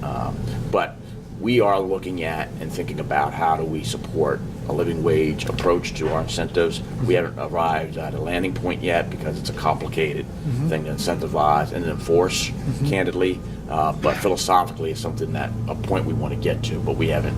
And so we're still thinking about what that wage level is and how do we enforce any covenants that we would put in place around an incentive package. So, I would agree. The thing that I worry about when in a dialogue like that is at the extreme. Some people say we shouldn't do anything that doesn't, have a living wage. Right. And so now we're creating an environment where we're not encouraging market forces to work. We're trying to steer market forces in a certain way, and I worry that sometimes that doesn't always work. You've got to find the right balance, I think, is what Ted is suggesting. If we could look at, for example, Amazon in North Randall, and you could ask yourself, well, why did we do that? It's they're relatively high-paying jobs for a distribution center, but they're not high-paying jobs, right? Right. Well, I believe that one of the strongest arguments for having Amazon in North Randall is what will happen in the community around it. And so it is a catalyst for other things. You have to be able to start thinking. You have to continue to think about the broader picture around it. So it's not simple, as I think Ted is suggesting. One of the things that we run into a lot is people saying, well, I can't find X machinist. Okay, what are you paying them? What kind of environment do they work in? Is it clean? Would you want to work there? And so engaging in a conversation like that with companies who may not have the experience or the leadership depth and breadth to engage in a holistic conversation around what you need to do to attract talent and create an environment where people want to thrive and work is something that really is sort of part of that too. I really want, I'm excited about what the county here is doing with the Skill Up, because again, it's got to be part of that career pathway. So I think in the past, as workforce professionals, we're measured on job placement, check the box, but we really can't stop there. And I know there's some really good things going on in healthcare. We're starting to see that movement with employers. We actually, out in our community, we have a foundry that is, a lot of times we talk about manufacturing is no longer your grandfather's manufacturing. This place is. It is hot. It is dirty. A lot of their machines are 100 years old, but they're booming. They've got some really great contracts, and they've got some really innovative leadership that's really thinking differently. And one of the things they've been willing to shift on is to say to people, we don't expect you to be here for a lifetime. Give us 4 years. Give us 4 good years, and here's what we'll do to support you into whatever's next. And I think part of that again is the reality of our work lives, right? None of us, I think, can assume that we're going to have the same job in 5 years. So companies have to adjust too, because that social contract is gone. So how are companies going to adjust and maybe take advantage of that message? Which really in some ways ties to the whole emergence of things like digital badging and micro-credentials and all of that. I mean, the world is churning so rapidly around us, which is both going to help companies keep pace with this competitive advantage, but is also a challenge because it is happening so fast. But it speaks to that idea that we really do have to be these lifelong learners, and our careers are going to change. Given what the grid report and Irina's presentation showed us, do you think as a region we under-focus on the service sector and focus maybe too much on our legacy in manufacturing?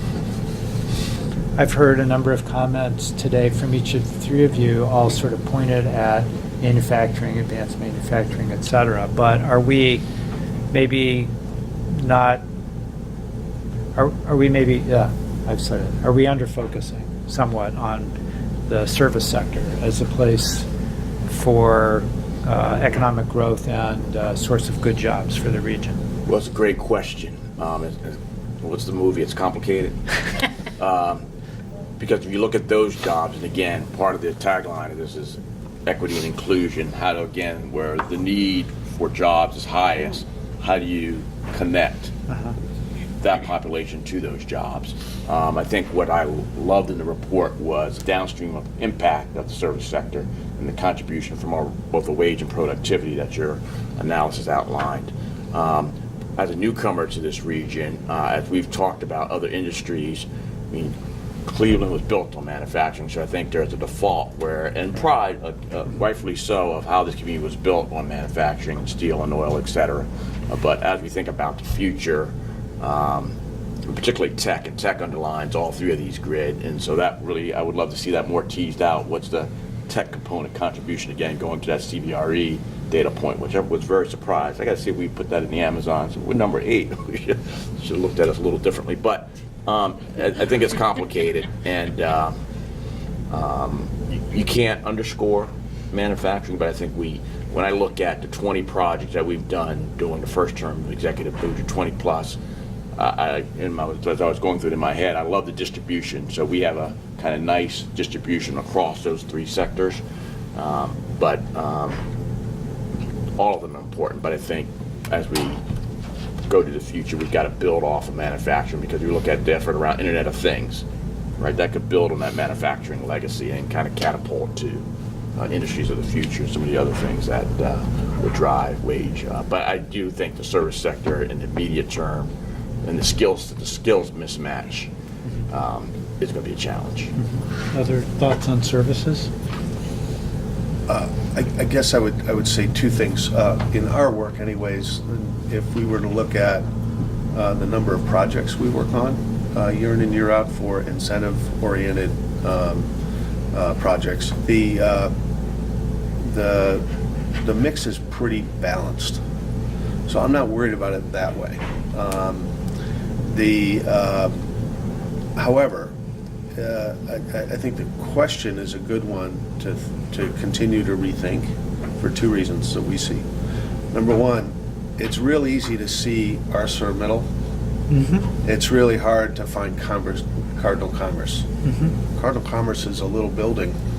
It's actually a fairly sizable building, but it's just a building. Mm-hmm. And they, with a sign in the front, but you wouldn't know it was there, just like you wouldn't know where the number of insurance back office operations that are all over Northeast Ohio. So it's easy to forget about those, just naturally, right? But the other thing is, so constantly asking ourselves about that is helpful, because we are, I think, in a place where we do have a competitive advantage around some of the back office jobs and some of these. We have a very high skilled workforce for those kinds of jobs. We are viewed in the country, across the country, as having a very stable and reliable workforce for those kinds of jobs. We are relatively inexpensive, all in cost of ownership, if you will. So there are a lot of reasons why we can attract more of those kinds of jobs. So by highlighting it more, we could take advantage of the advantage we do have.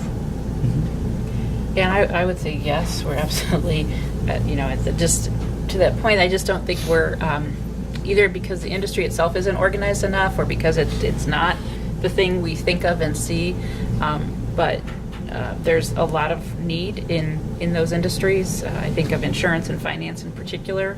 But the other thing that, again, we have to remember the impact of digitalization.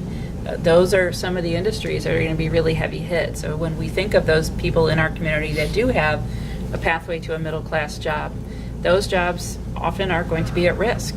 So we need to start that conversation, I would say, as soon as possible, or find where those conversations are happening, so that we're not trying to solve it as people are losing their jobs and then we go, now what? All right, so I have one more that I'll throw out, and then we'll kind of open up for everybody else, and that is, what's the role of regional infrastructure in all of this? We've sort of touched on one overtly and one maybe tacitly. So the one we've touched on more overtly is maybe the region's educational systems, of which you're part, but there's also all the way from pre-K up to and through and including the high school education systems in the region, and then on to the post-secondary. And then one we've sort of slightly alluded to is maybe the public transit system, the way to get people more efficiently and effectively to where the jobs are. We are, again, not unique. Many regions have this sort of jobs moving out away from places where lots of people live who might need jobs who can't get at them. So what are the roles of these education systems and transit systems, and how do we sort of more effectively and intelligently organize our resources around the use of regional public infrastructure to solve some of these problems we're dealing with? So I'll start on transit and maybe broaden or turn your question around in some ways. Please do. Transit for sure. Getting people to the jobs is a problem for many people, and finding ways to address that are really important. But we're wondering in some ways whether it's not getting people to the jobs, but putting the jobs where the people are. Sure. And that is a change of thinking for a lot of folks. So what we have done with NOACA, the county, other public sector entities throughout the community is started to ask the question of what can we do to bring more strategic thinking to sites that are strategic in nature, that have the ability to have the kinds of attributes that would make them attractive for the most competitive, maybe the largest opportunities that we see. So that if we sort of lean in and invest the incremental dollar in those places, then we have a better chance of having a readily marketable site that we can then leverage for these most attractive opportunities. What are the characteristics? Good access to transportation, either commercial transportation or public, or moving people to the jobs. Opportunity zones, access to the right types of utility and fiber infrastructure, access to, especially depending on certain industries, maybe access to higher ed. And so there are a number of attributes, but I think you got to look at it both ways. If we rely too heavily on the transportation system to get our people to the jobs, our transportation system is already overburdened. Yes, strained from the spread, right? Right. So we've got to figure out a way to help them solve their problems by bringing more opportunity in. Yeah. I would add that I think there's how do we better uncover the opportunities that do exist in our neighborhoods. So we've got a wonderful network of small business development centers, working with a lot of Main Street companies. Many of them don't have the capacity to hire people or host interns, or so I know some years ago Magnet modeled a hosted internship model for manufacturers. These were for small manufacturers. It's a great model. So I often think about, how can we do that at scale, but not just for manufacturers, but for the mom and pop shop who would love to have one of our accounting students 20 hours a week, but they don't have an office. They don't know how to come up with it. So how do you fund that? How do you do it beyond just one grant that ends? So I think there's a huge amount of opportunity there to again give people great experience that helps companies grow. But we'd have to be thoughtful about how that gets sustained.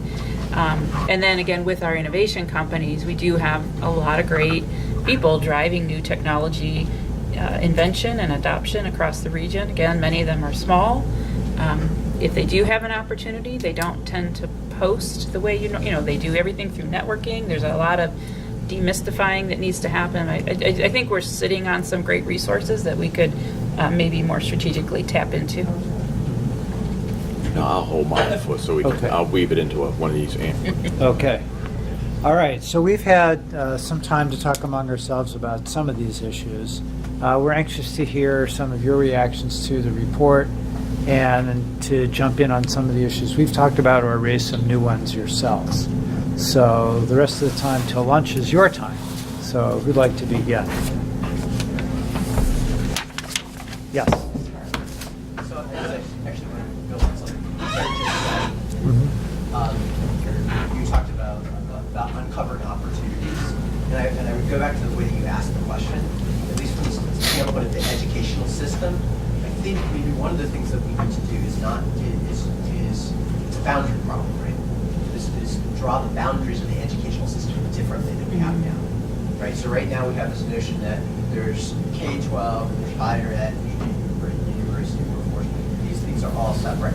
We know that that's actually, even though it's an administrative reality, it's not the reality of how people actually provide what you want. So what you're suggesting is collapsing the boundary, right, between work and education in a different way. And I think that's absolutely right. And the other huge resource that feeds into that is we have some of the best library systems in the nation, right? And they are involved in workforce, right? But their relationship to the education, the formal educational system is Great point. complicated. Great point. Yeah, it's a very good point. Right, so drawing the boundaries differently, this is part of, I think exactly what you're trying to do. Do you mind identifying yourself and as others? Yeah. Sorry, That's sorry, okay. I'm Michael Skippum, the president of Tri-Cities Metropolitan, which is our neighbor down the street. Wonderful. Thank you. Nice to meet you. Yes. Hello, everyone. My name is Pam McCline. Thank you, Dave, for having me today. And I want to say I'm a student here, working on my master's in urban planning. Right. But that's not why I came to this forum. I also said library trustee, East Cleveland, Ohio. And what we do, one of the things we do to help our community, we partner with Tri-C to do their help the community receive their GED. The reason we do that, because we're trying to get them into a workforce program. And what I would like to say, I've been a grassroots organizer now since 1999, working with, predatory lending, partnering with banks, partnering with the community. And so the reason I want to introduce myself that way is to bring to you all to the table what we see from the grassroots level, which is where the people are. One of the things we ended up talking about, how can we bring the job to the community? Well, we have a lot of empty buildings sitting around the inner city communities, good, strong communities that have no jobs, and the commercial section is down, but full of residents. The other thing is, one of the things we find out, there's a loophole with employment in high school. People overlook our high schoolers. They are talented, skilled coming out of high school, especially those high schools who specialize in vocation. We cannot, and then they're already tech ready, mostly, so we have to look at that. If we want to immediately place. One of the things, to give an example, with Cuyahoga Community College, with their workplace programs, the first thing they let you know, this is a fast-paced program, short form, but our goal is immediate job placement. So for instance, electronic health records, the system is moving over, plenty of available jobs, but we have unskilled people in that area. They're able to come, get this program, the college is able to partner with the actual business. We're solving the problem right then and there. Our manufacturing, we all know Northeast Ohio, is going down, but as it's been said here, we're still formulating. So I feel like this, the foundation is laid. The programs have already been tested and proven. One of the loopholes is with our workforce placement employment programs, they're never funded enough. They start out, you test them, they're proven, and what happens? Time the people start to come in, get educated, get jobs, we lost our funding. So if we're an area that has a lot of finances, number one in finances and bank, we have money, it's gotta be invested. Like my pastor used to say, sheep get sheep. You gotta invest some money, you wanna make some money. But anyhow, and then the last thing that we noticed that we have, immediate workplace placement. It raises up the individual who's living in the community, they're getting educated at the same time. One of the things we found from the grassroots level is that we have a lot of uneducated, skilled people. Some people just need to go back, they dropped out of high school, They've been skilled in jobs, they've been working, they have talent, but they can't move to the next level. You'd be surprised how many young black people, young black students that may be a little undergrade, making the grade, but they're interested in electronics. They're not interested in just going and, flip burgers all the time. They have interest. They need we need to tie in that little loophole. For Northeast Ohio, if we're gonna move together. So collaboration is so important. The last thing I will say that I know works too, we're saying, what should we do? What should we do? We've been asking questions. How do we move to the next level? That's another problem. We'll have a great session. We'll talk about the issues and everything, and then everything goes flat. In my opinion, that I've seen that work, the next level will be from here is to have a summit. Invite the jobs where we say we have manufacturing jobs that, we still, we want to place things, and back to colleges, and back to high school, the education community, get with the grassroots. Like you say, the libraries, a lot of people may not know. Right now, one of the things the government is doing is partnering with libraries in order to train the people how to do passports. And the libraries can raise revenues because the libraries take on the responsibilities of bringing the community in, train the community, and they get to keep the $25 processing fee. Because it's very important to the government to get everybody, well, I won't go there, but anyway, thank you. That's what I was going to say. You have a summit, bring everybody together, and just get commitments.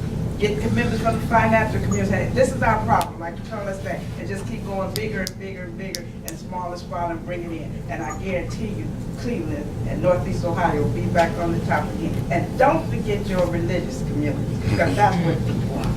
Thank you. Thank you very much. Yes, good luck, good points. Other comments, points of view?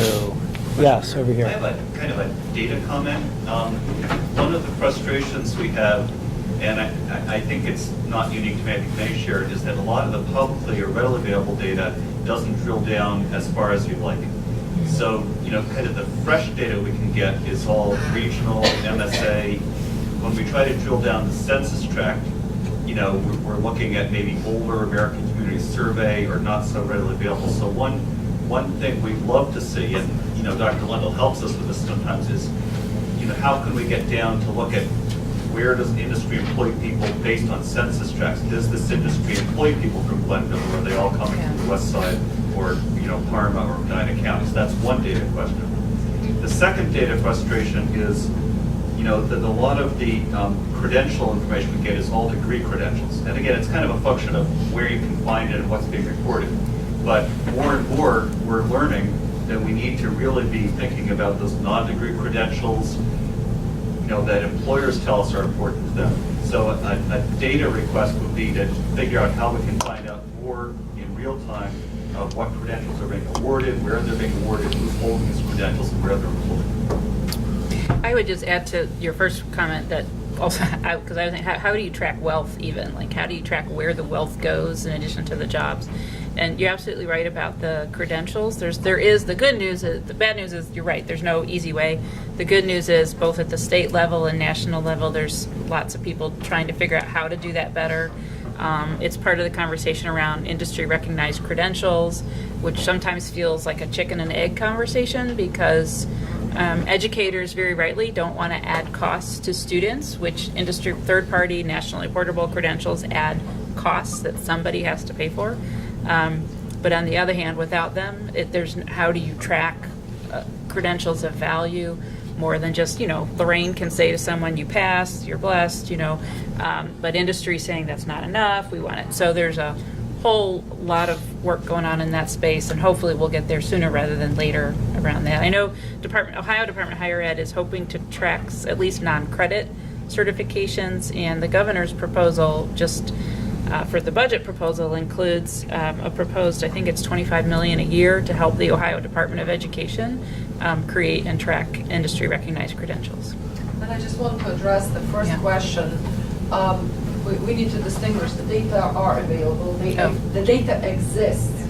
And this is up to Ohio how to treat that information in terms of confidentiality. And having experience working with quarterly census of employment and wages, which are GIS based on the address of establishment of a business, not even a business, we can discern way more data in terms of even what type of industries are located within the census tract. But they limit us severely how we can report this data publicly, us meaning researchers.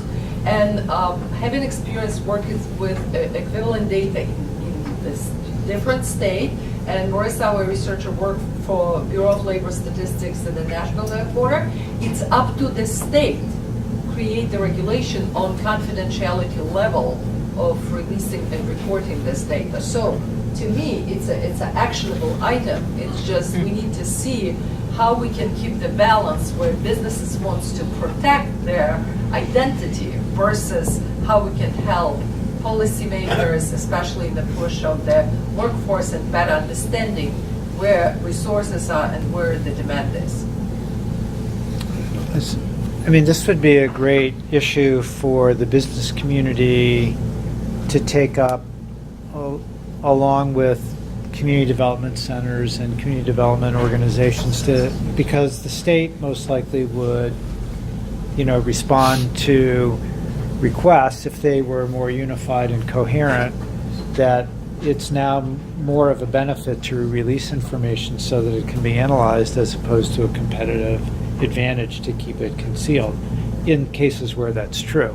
But I mean, at least if this could be discussed maybe more prominently, because maybe the state is operating under some old assumptions about the usefulness of restricting the data versus making it more generally available. So maybe the business community could find a way to get that on some agenda of theirs too. And I think there's another way to get at it, and that's through the students. So I sit on the Tri-Cities Workforce Advisory Board, and one of the things I've asked them, what Tri-C has talked about over the last 2 to 3 years, they have over 20,000 graduates, either through their direct degree programs or your various credential programs, which straddle these growth industries. And so the question is, students graduate, how much do they earn, and where are they coming from, right? Particularly, are they in these communities of distress that we have identified? Are they going back, buying homes? What is their spend as a result of the career pathways? And thank you for mentioning that, because I think that's a way to get your question around how do we incentivize employers to increase their wages. The career pathways is one way to do it, and so we have a program that reimburses for training, upskill, replace, and so you get that churn. But so I think that's a way to encourage. So Tri-C, as part of this effort, is going to launch an effort to track that data. And so it's a benefit for them because they have longer connectivity to their students. There's benefits to that, and I think that's a way to do it. In addition to asking, I think the private sector is going to be reluctant to show that, right? But if a student self-discloses, that's a different scenario. But how do you do that at scale? And really, at the end of the day, are we changing these communities through our public sector investment? That's really a core question that's burning in my mind. I would go back to that question because I can only speak from Lorain County. We've got great partners with the community college and with the community foundation of Lorain County. We're doing our strategic planning, and we're blessed to be part of the strategic planning that the college is doing. So how do we continue to bring communities together? But we also know that these certificate programs are out there, yet how do we address, I think your data point was a third of our economic underemployed community members. And that should be distressful for all of us. Right. And so, Terry, a question I would have is, I know we've looked at these certificate programs, because that would target a lot of those folks. Correct. But are we seeing other models still come up in other states and we've not yet embraced them? Or what's your sense of what's going on in other places from a certificate standpoint? There's a lot going on, I think. I think we can catch up. That again, the state has put a lot of money into short-term certificates right now.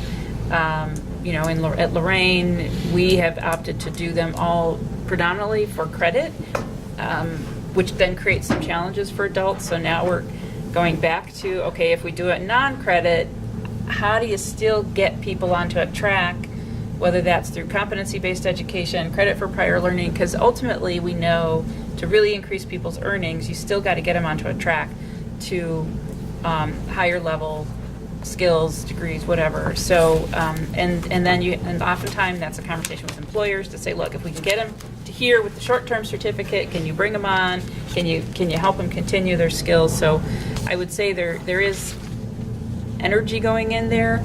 I think we have to, certainly as part of our strategic plan, we're looking at how do we up the pace, increase the urgency.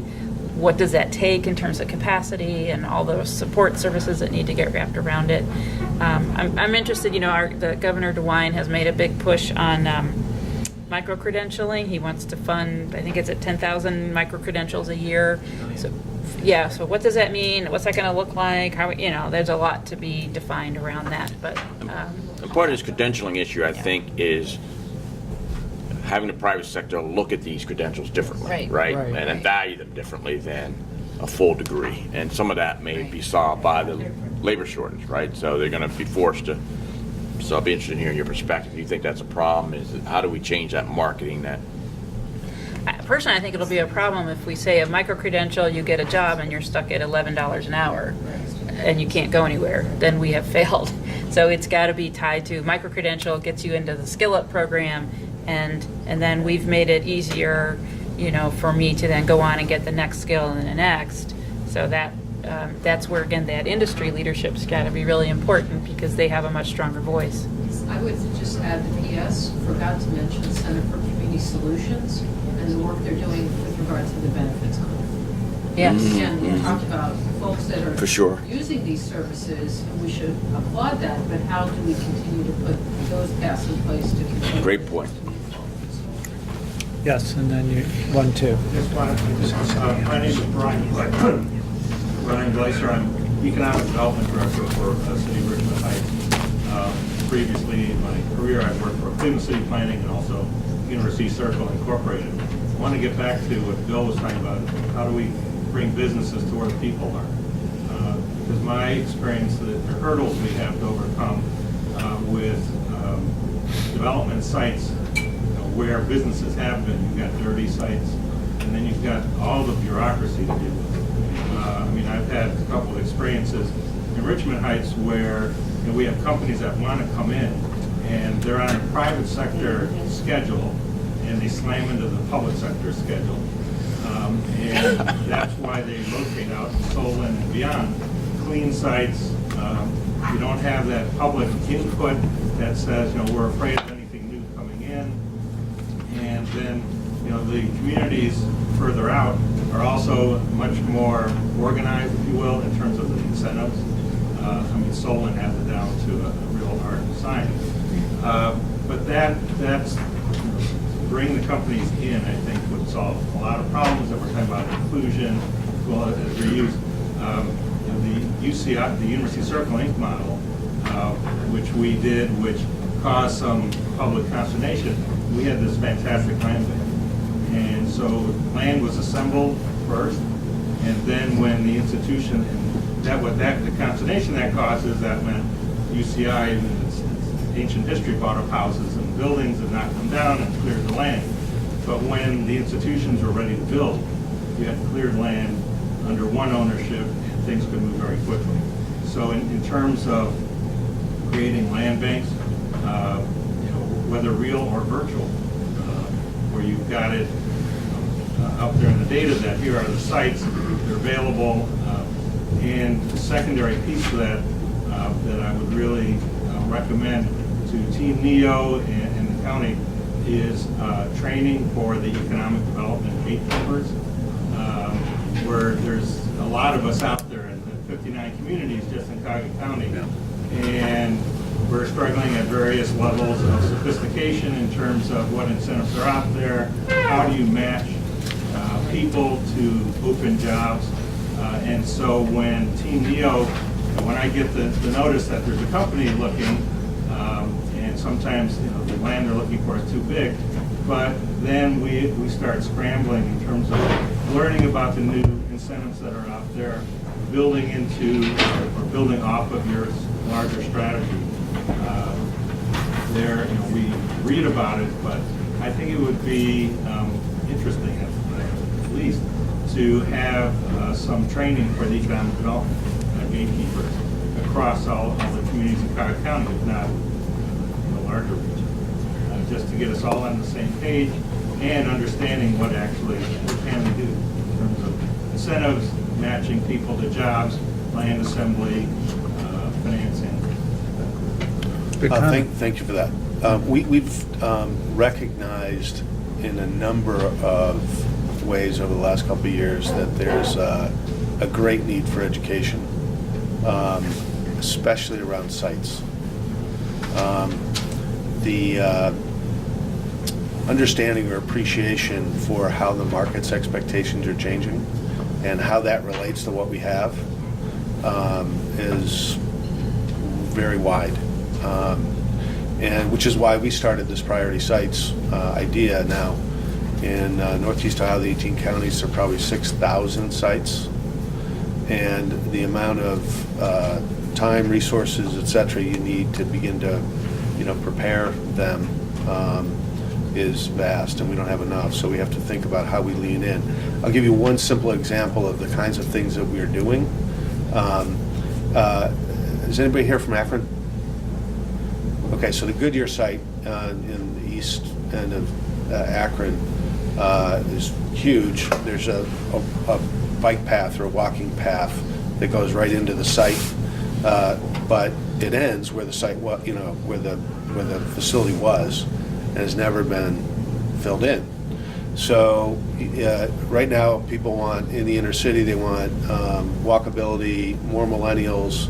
This particular site is probably too big to be for one facility at some point. It's probably going to be an industrial park. If we were to go sell that today for somebody who's interested in the site, we have to say, this is it, it's got all these attributes and everything, but one of the cost items is, if you want walkability, you got to fill it in. So when working with AMATS, which is the NOACA equivalent we got people together and said, okay, in the normal course of your capital and maintenance investments, what do you if you have an incremental dollar, let's use some of that money to fill in the gap. It's like a quarter of a mile or something. I don't know what that costs, but in the scheme of things, not that much. So now it's filled in. We can sell walkability. We don't have a but for, right?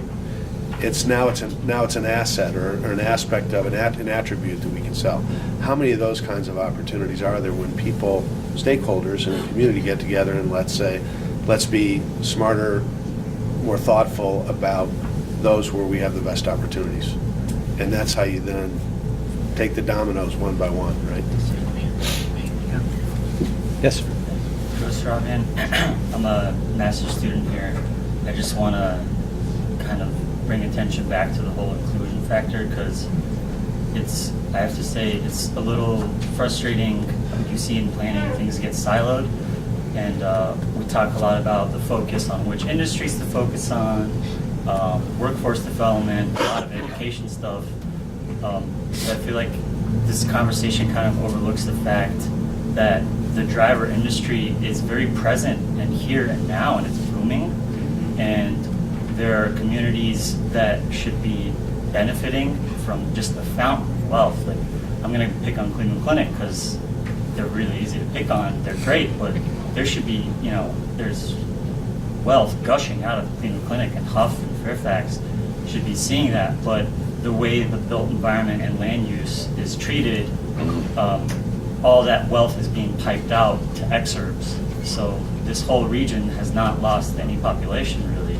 It's gone further out. So if all that wealth is being piped out to the heights and to the exurbs, I feel like that part of the discussion should not leave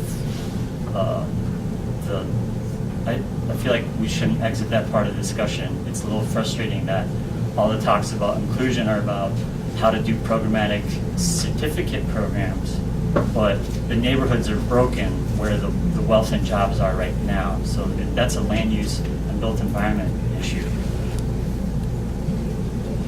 So I'll just say one thing, and I'm not here to defend anybody for the clinic or anything, but I would say this.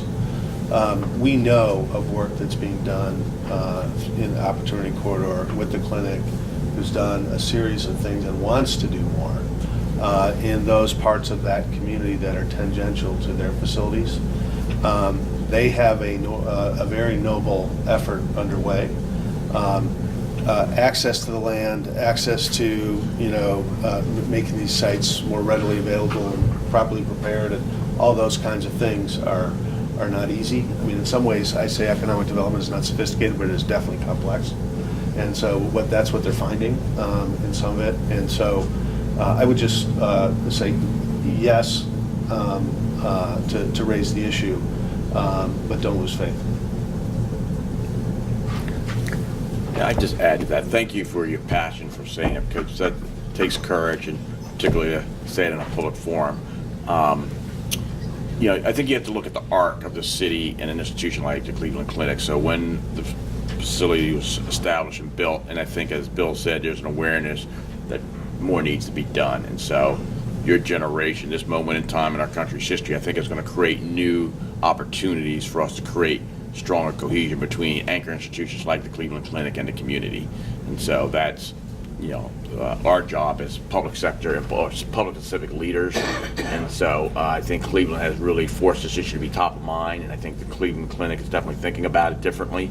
Maybe if this moment in time 30 years ago, they would have evolved differently, but we are where we are, and I think you got to look to the future and keep the pressure on through your advocacy and comments like that.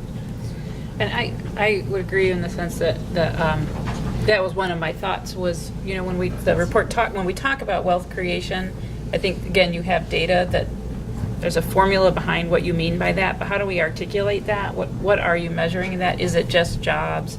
Are you looking at shareholder trust? Are you looking at that type of information? Are you looking at land, home ownership? So I think better defining what we mean by wealth creation, and then to your point, where is that wealth creation landing from these different industries? Because I think that is really critical to the economic inclusion conversation.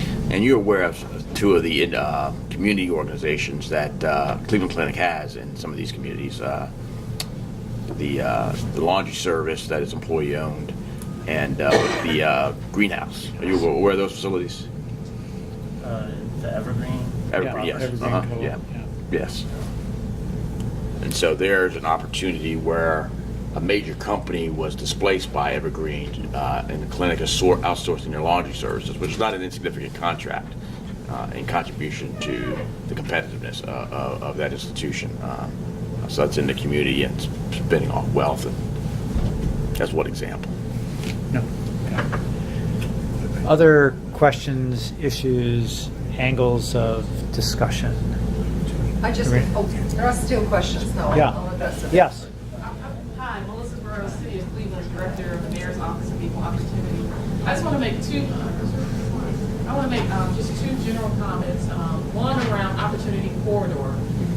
So it came up not necessarily defending Opportunity Corridor in relation to the clinic, but within Opportunity Corridor, we know that ODOT, their purpose for being there is obviously to build the road. But part of that conversation is some of the work that's being done in the city of Cleveland is really around 3 different committees that are focused on Opportunity Corridor. So one around neighborhood economic impact and equity that I'm leading as Director of the Mayor's Office of Equal Opportunity. Site selection, sort of the cleanup piece, Economic Development Director is leading that. And then the piece around just overall planning and what's going on. So what will the area look like? And who will live there? Because the whole point is really making a place that I think I've heard you all say, making it a place where people want to live, work, and play right in that neighborhood. And so we're focused on those 3 different committees and really expanding Opportunity Corridor, because the whole notion is we don't want to just be a pass-through. But the purpose of again of ODOT is really around building the road. And so the city, we were focused on making sure that we had inclusion and diversity, and we had to fight for that. It wasn't necessarily readily available, so I want to just put that piece, but ODOT, we've been good partners with the city. And Great. Second component I want to add is really around, sort of the conversation around the data component and sort of matching the workforce, getting it in terms of people being able to access the workforce. So one of the things you all know that the city of Cleveland, we're driven by ordinance. One of the ordinances, the Cleveland Resident Employment Law, and Danny Lewis Law. One of the changes we are implementing, two things. The law indicates that a contract or construction beginning at $100,000 and above, that 20% of the total worker hours have to be comprised of Cleveland residents, and then of that 20%, 4% have to be comprised of low-income individuals. And so we've been able to change that ordinance, and in part thanks to Terry, because Terry is the chair of our troops, really around the fact that now we know that we are able to change how we define low income. So we used to use HUD's very low income, and we're moving that, have moved that through ordinance and approval through city council. We moved it to low income. And so what that does is it jumps the definition of low income from maybe about $24,000 for a household size of one, and I'm just doing a rough estimate, all the way up to about $39,000. So that expands the pool of qualified individuals who can be considered low income. And so we're hoping that that will have an impact here within the region. And the last piece around that I'll state is really around, and it goes to the data component of how do we connect contractors with the low-income individuals. Because one of the things we hear is that low-income individuals, they're never enough, right? So we know that they're enough, right? We know. In fact, we know that there are more than enough. So how are we going to connect them? So in addition to changing that definition, one of the things that we're working on internally is trying to have give access to the contractors to that database. Now, while the database members are in there, the number's kind of small. I'll say it's probably around 300 right now.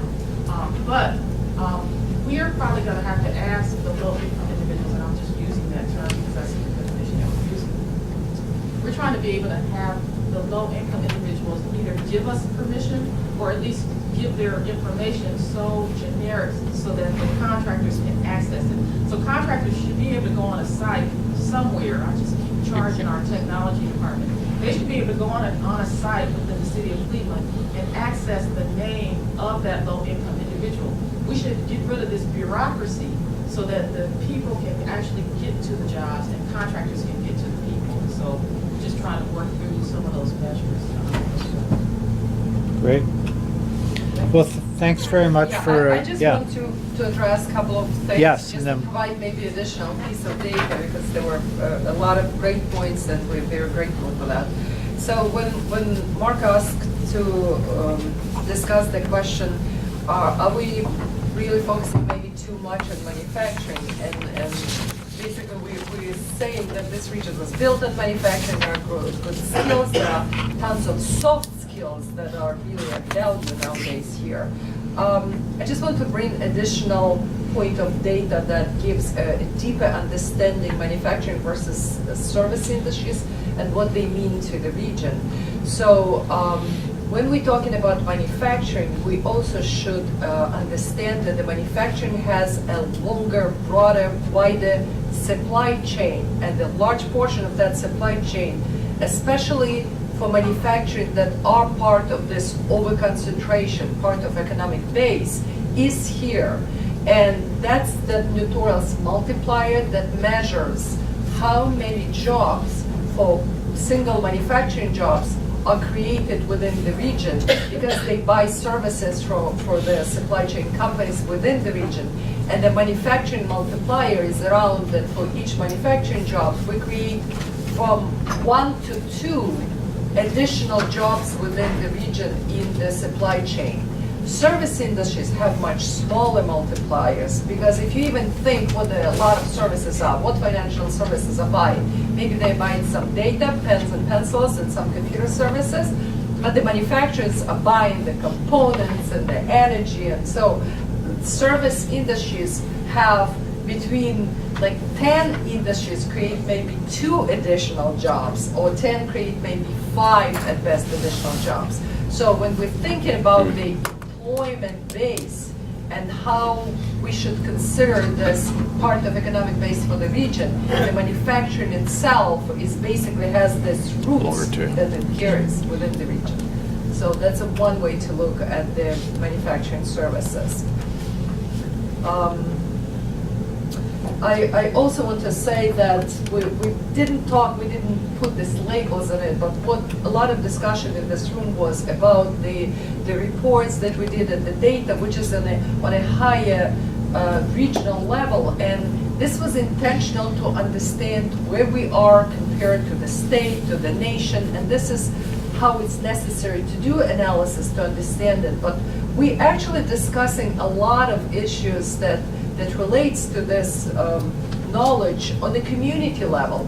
And I would think that the role of community organization, grassroots organizations is critically important, and our community is known as being strong in this sector.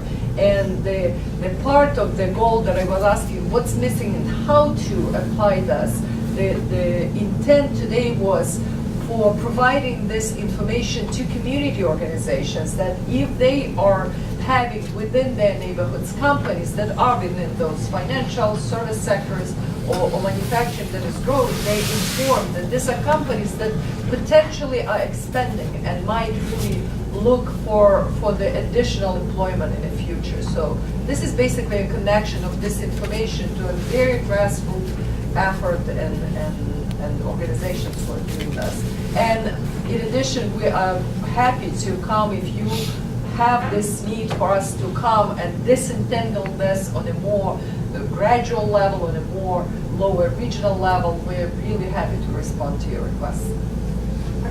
Quick close. I Yeah. just have one quick question. And there's been a lot of interesting comments, and I'm kind of glad that other people said the comments outside of me.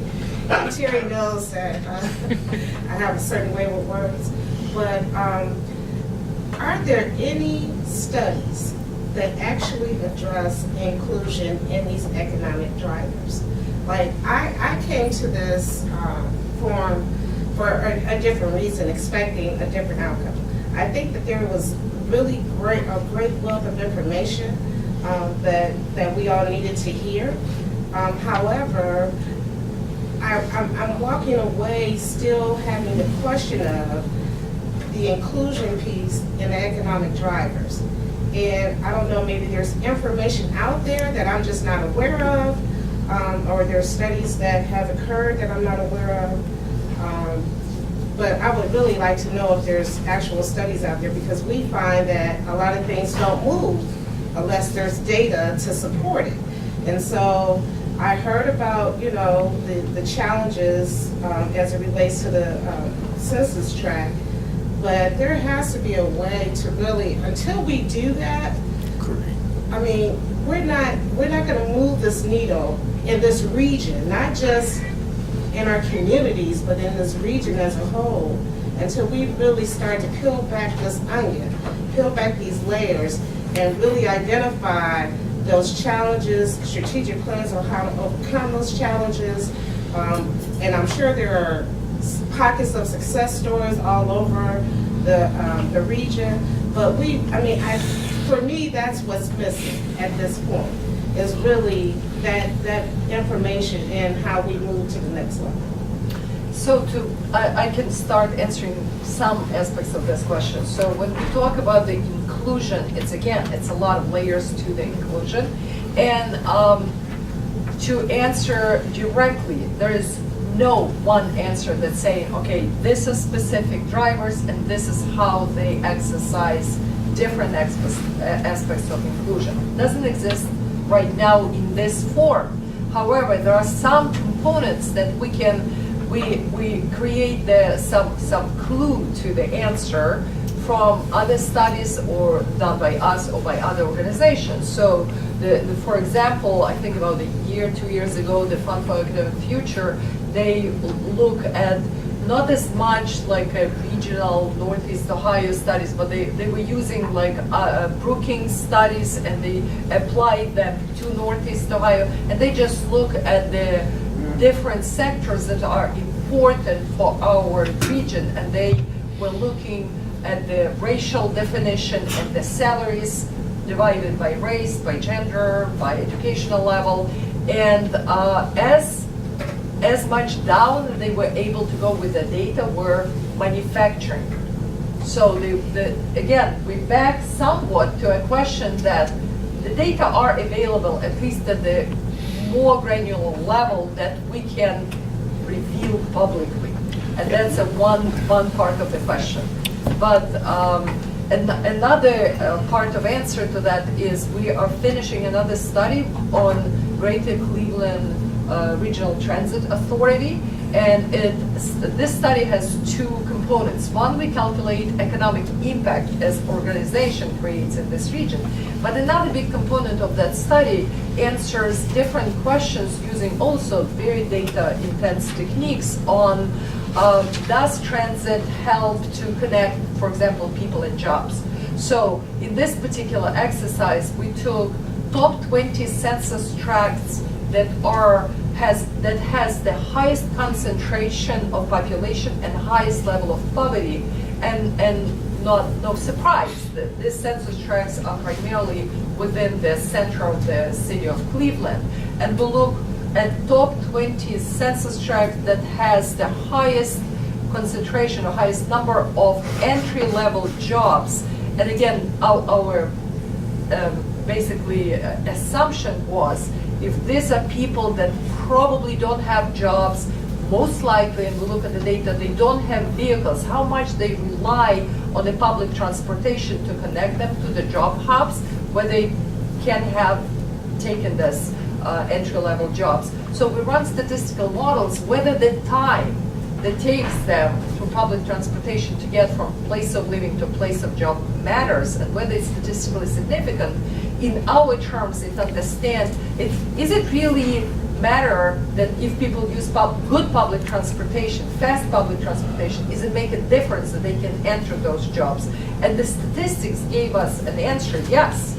The shorter the period of time by public transit these people can get to those opportunity zones, the more likely they're getting jobs there. But again, this is not directly answer your question, because again, we couldn't go and slice that in terms of this particular industries we were. If I could weigh in here, because I concur with your assessment, and so at least for the county standpoint, since they're our partner and we have a contract with them, Dr. Lund, it would be helpful for us to see, understanding what you just said, these driver industries and the percentage of employment by ethnicity. I mean, just that simple, if we can get at it. So the two tomorrows gets to your question, part of your question, but I think it doesn't align it with these driver industries. And so then I come back to the communities. How are we going to move people from these communities to these industries? You know, what is the upskilling and educational strategy to close that gap? Because we know it's a gap. You know the answer to the question. You just want to see the hard data, right? And so that's the reason why. Because people don't do anything. Yeah. Thank you so much for staying to the end of this discussion. So, No, Marissa, where are you going? we felt that we didn't have enough time to finish conversation, and surprisingly, it was the same feeling at each table. So what I want us now to exchange an essence of those discussions that we can share each other's excitement. And these are our moderators for each panel. And then why don't we start with Ethan and the manufacturing panel? Courtesy of Joe. All right. Oh, a visual aid. Wow. This is How organized I was gonna manufacturing say, is. This is what happens when you have scientists. So we ended up talking about sort of future of manufacturing topics around what does technology look like, how, especially with a lot of our smaller companies, how that technology is really critical to the future of the industry, what it looks like, what are practical, like what does it actually mean, what does it actually look like.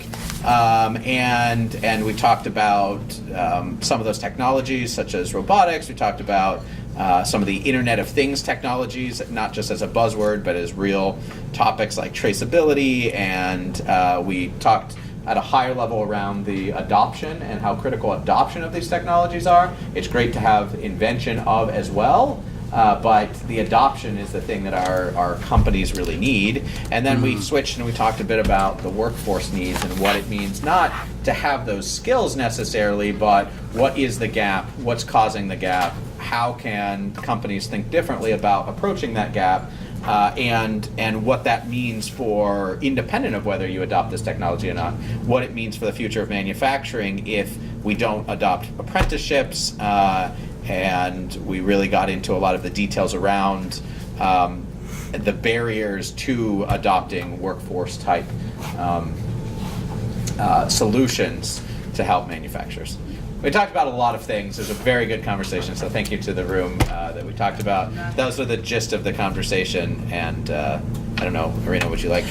Yeah, I just would I think everybody wants you maybe to answer a paramount important question. What's the future of manufacturing in this region, seeing what we've seen in that report in regard to all these issues that you've discussed?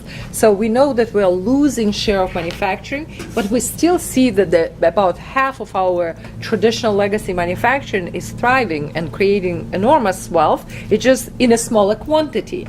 So is it the fact now that, like, one question is what's going to happen to that other half? And is this a matter of we are now in a path where we will go either way? Like, if we meet these challenges and resolve these issues and have a workforce that we need and adopt innovation and Internet of Things stuff, are we going to really, what are we going to expand this sector? Is it going to stay stable? Are we going to become more like a national economy? Or if we don't do this, that are challenging us today, we're going to continue to decline. Wow. Good luck with that. Yeah, I was gonna say easy stuff. So I'm gonna go backwards on that one. Oh, we know each other. We know. I won't try. I'm gonna go backwards. If we don't do anything around adopting these technologies and fixing the workforce thing, we will guaranteed we will decline, and that will the multiplier effect will have huge implications across the board. So manufacturing, regardless of what else you look at and say here's a growing sector, etc., the manufacturing base that we have has to stay healthy. Whether that means some continue to grow fast and some decline, overall it needs to remain healthy, and these technologies apply to the growing sectors and the not growing sectors equally. So can we change the fortunes of manufacturing by adopting these things? I think so. I think that since it is an adoption problem, it is an individual company, and since there are so many companies, it is an individual company by company decision and choice that anybody in the economic development ecosystem, us in particular, has a responsibility to help the companies see what that future is for them. And as a community, if we do a better job than other communities at doing this, our manufacturing base will stay intact here versus going away to other areas of the country. The biggest opportunity, though, while still the biggest challenge, is the workforce. And I firmly believe that as a civic community, this is not an individual company by company issue. This is a community-wide issue, which means our civic engagement and all of our organizations can actually affect it. Which means if we figure out how to make ourselves the most competitive workforce for manufacturing available anywhere, those companies, declining or not, will still be here. They might even expand just by virtue of the fact that there are other declining industries just like them in other areas of the country that might locate here because we've solved this challenge that is nationwide, and as demographics change, that was a question we didn't get to, as demographics change, it's just going to be even more of an issue in 10 or 15 years. If we do that right, we can have a competitive advantage here in our region, unlike anywhere else in the country. And what gives me hope about that is not just that we as a community focus on workforce issues and are talking about it in places like this. What gives me hope is that we actually have assets. So yes, it's a bigger challenge that we have more open jobs because we have a higher concentration of manufacturing. But we have a couple things. We have education institutes that really get this and really have the assets to be able to train for this, like a Tri-C, like a CSU. We have a lot of talent already here doing these jobs. And so that means you have a lot of people to draw from and say, you're retired, okay, come train, come apprentice. It means that when you do create an apprenticeship program, you can get critical mass in them. So we have a lot of assets to go by. And I will wrap up in saying we also have an interesting opportunity with manufacturing. Interesting, not the right word. I was saying this to the group. We have a moment in time where actual inclusion issues, which have been, manufacturing is largely white and it's largely in the suburbs, and that is, not great for any inclusion metric and, the whole studies that the fund does around growth happening, but manufacturing is a big portion of growth happening, but equity going the other way. And so we have a moment in time to say, well, all these open jobs could be filled by the smart, hard-working talent in our inner cities or in our poorer neighborhoods that are disconnected right now from those jobs. But since there are so many open jobs that are not going to be filled by a school where 75% of the kids go off to a four-year college, if we could really reach into our cities, figure out transportation, figure out all of the barriers that are there, and we could go in and say, well, this is your future workforce. This is people that could appreciate going into the middle class, as, by the way, for like 50, 100 years, that was the elevator to the middle class, was manufacturing. If we can re-establish that, we can do some real things around the equity issue as well. So it's a huge competitive advantage that we could have, while simultaneously fixing and actually being part of the solution for some of the social fabric issues we have. So that's my take on, does technology fix it? Yeah, I would hope so, but I don't know how as a community we really accelerate that because it's so individualized. I like to think Magnet does that. I like to think we all individually do that, but I know in workforce we can. Excellent. Does that answer your question? You go, Ethan. Sort of, but I think I actually wanted to ask a question, but I'm afraid to. Go for it. No, I'm actually, well, all right, so here's the quick question. So when we say adoption, we're talking, are we talking about adoption of smart manufacturing by small manufacturing? Is that kind of what we're talking about or not? Yeah, and many other things. Okay. Make it real practical. I talked about, robotic arms, Right. equipment that's automated, Right. sensors that tell you what your machines are doing at all times. Yeah. Yeah. So Yes. within that. So I'm gonna just I'm gonna make this comment and just leave it hanging. Right. Great. I think we can actually generate our own market for that intellectual capital. I think there's a possibility that we can do that because our traditional model has been, we've got the intellectual capital over here. If you want it, come get it, right? Build it, and they will come. That kind of thing. And what you just said is, no, that's probably not going to work because it's individual and they don't know that they need it yet, and there are all kinds of reasons why. But I think we can get beyond that. So I mean, our mission is to do that. I know. I'm just saying, I don't think. No, It's a harder road to travel to be like every company you need to be 10 times better on the technology front. I think if we don't do this, we will fall behind. You can get out it through the link through workforce.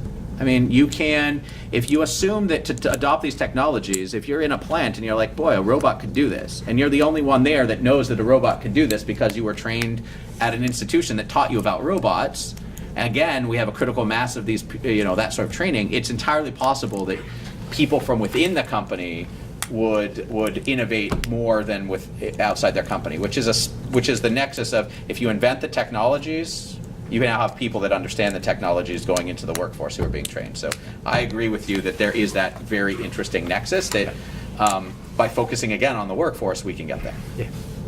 Excellent.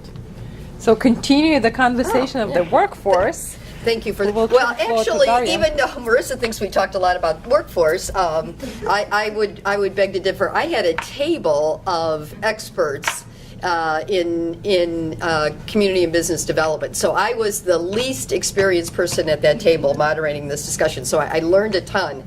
But our topic was entrepreneurship to drive growth and inclusion. Okay, so as a retired human resource executive for 35 years and who spent the last 20 years of my career in manufacturing trying to bring talent to my site in the suburbs and finding ways to attract and that talent.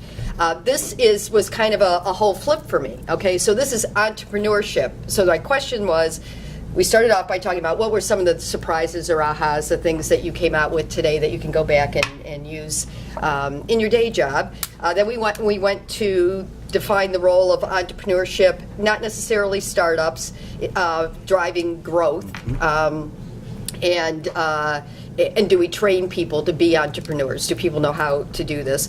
What was the role of entrepreneurship in terms of driving inclusion? And then what else? What other information could, as you go forward in your research, would be helpful to this group? Is that a good summary of what we talked about? So the ahas were, again, I think everyone agreed. One of the multiplier effect, the fact that you took a little bit more time to go through that and realize those jobs and the impact that they have on the supply chain and the other jobs. I think that was a big surprise for us. The fact that 50% of our manufacturing is still troubled and has not fully recovered from the recession. The oil and gas being one of on the other end of that, which I think was a surprise. And then they couldn't go without saying how disappointed they were that we can't get our hands on salary information, and you need to find a way to do that. I'm kidding. So the fact that 2 weeks from now. yeah, so all that information that as a human resource professional I know I filled out every year and I set off to never see again is out there. How do you capture that so we can use it to make smart decisions? So we talked about defining the role of entrepreneurship and how it could drive behaviors. We happen to have some people around the table that are doing work in the opportunity zone and the opportunity corridor. So we found ourselves talking a lot about that because it's there, it's real, you're living it every day. And again, this goes to my mindset of now we're bringing the jobs to the people and where they live and where they work now versus bringing them to opportunities. So how do you do that? Obviously, there's a bigger approach, and that's why we have the talented people that we have sitting around my table who have to go out there and market to those companies that can bring those jobs with the right kinds of skills into that.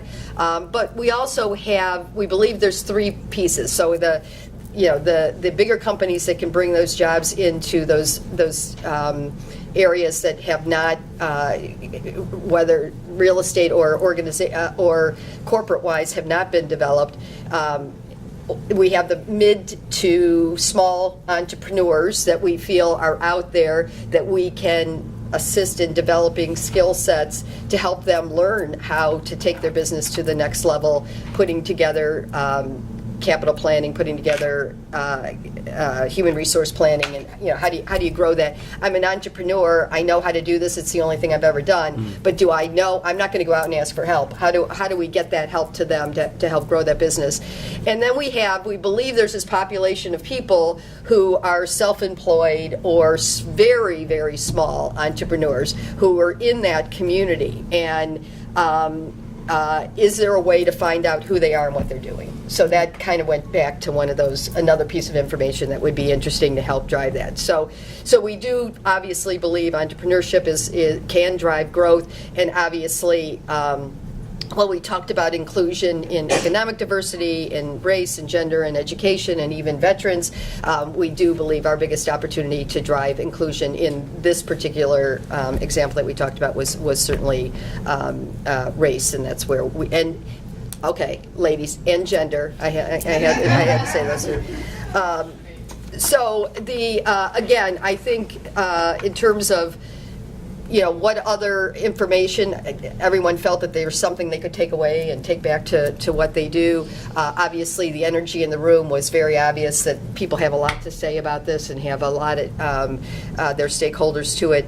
That just again, the more data, especially in diversity, especially in salary, that we can help to drive those behaviors and take that data back to make decisions would be helpful. So, does that summarize, group? Anything I left out that you would add?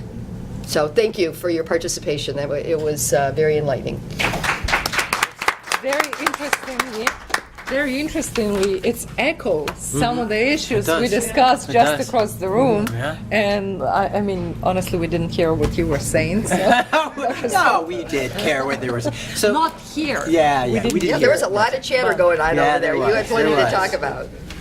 Well, so like my colleague, I'm not just truth in advertising. Not an economic development professional, not a community development professional. Not what I do for a living.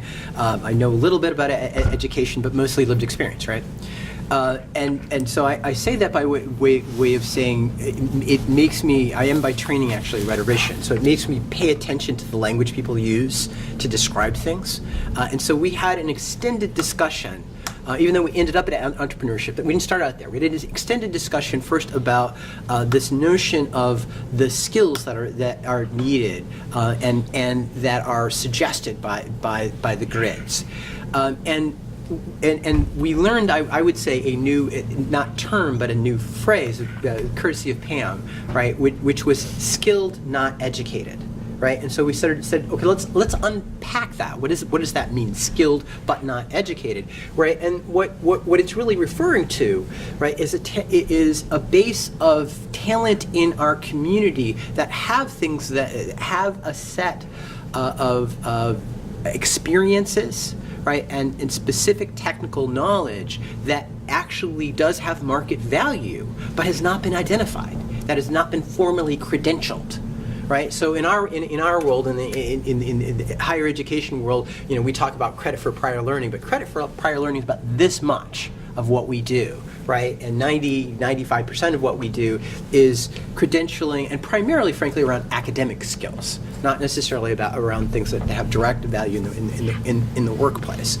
So that was a bit of a revelation, but again, a revelation of an opportunity that exists in the economy but is largely untapped.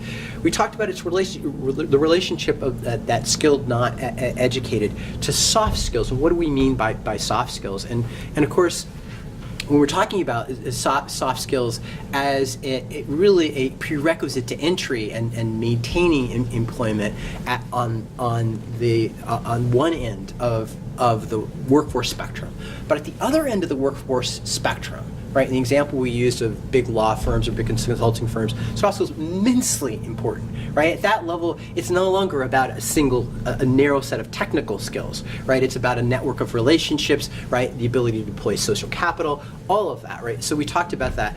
And the reason that was important, as Irina reminded us, is because the methodology for the research in grids isn't focused simply on jobs. Yes, of course, jobs are one of the components of it. It's focused on wealth creation, right? So it's noteworthy to say that 71% of that economic output are services, right? So the ratio, what you're seeing there is the ratio between, right, the number of employees and people and the wealth generation, right, is very high.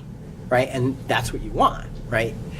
So thinking about how does that translate into a set of skills? And one of the things I think said that was very, very illustrative and I think very powerful around the table is when you're talking about soft skills, you're really talking about leadership. Well, leadership can happen at any level and in any venue. What it alerts you to the fact of that across a community, there's the potential for tapping into leadership, right, and connecting it to the social network that the formal educational institutions represent. The other thing that we talked about is how do you expand that system? How do you think about it more broadly? I kind of made a comment about this earlier, and that kind of brought us back to the libraries as an informal component of the educational system and figuring out how, because it really is a world-class resource, how do we leverage that resource, right, to engage this broader population of talent that is largely untapped as we think about wealth generation. And the final piece of that, as we talk about it, and that led us back to entrepreneurship, was not just thinking about employability, not just thinking about what's the match between this skilled worker and this job over here that's available, but thinking about how do you position people to generate value and solve problems, right, which is the definition of entrepreneurship.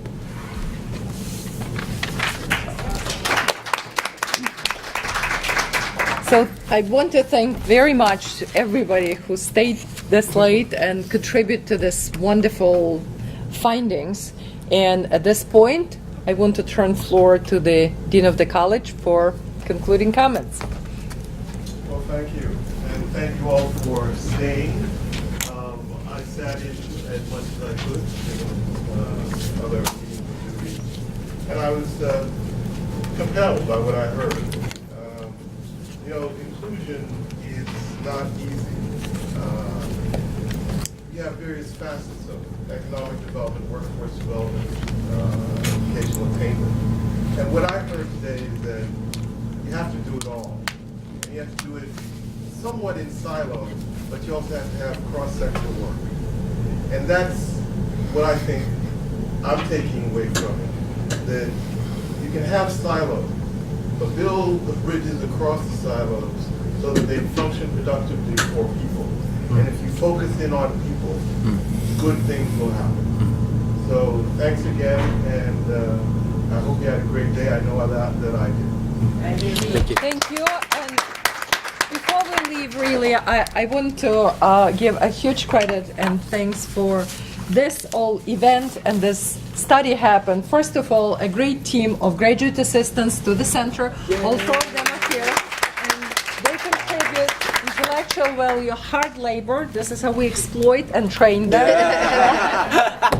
And they're all helping us with the event as well. I want to tell you that this work is a collective work of the whole center staff and Marissa Piazza and Ira Demko. The quantities are here to co-author this work.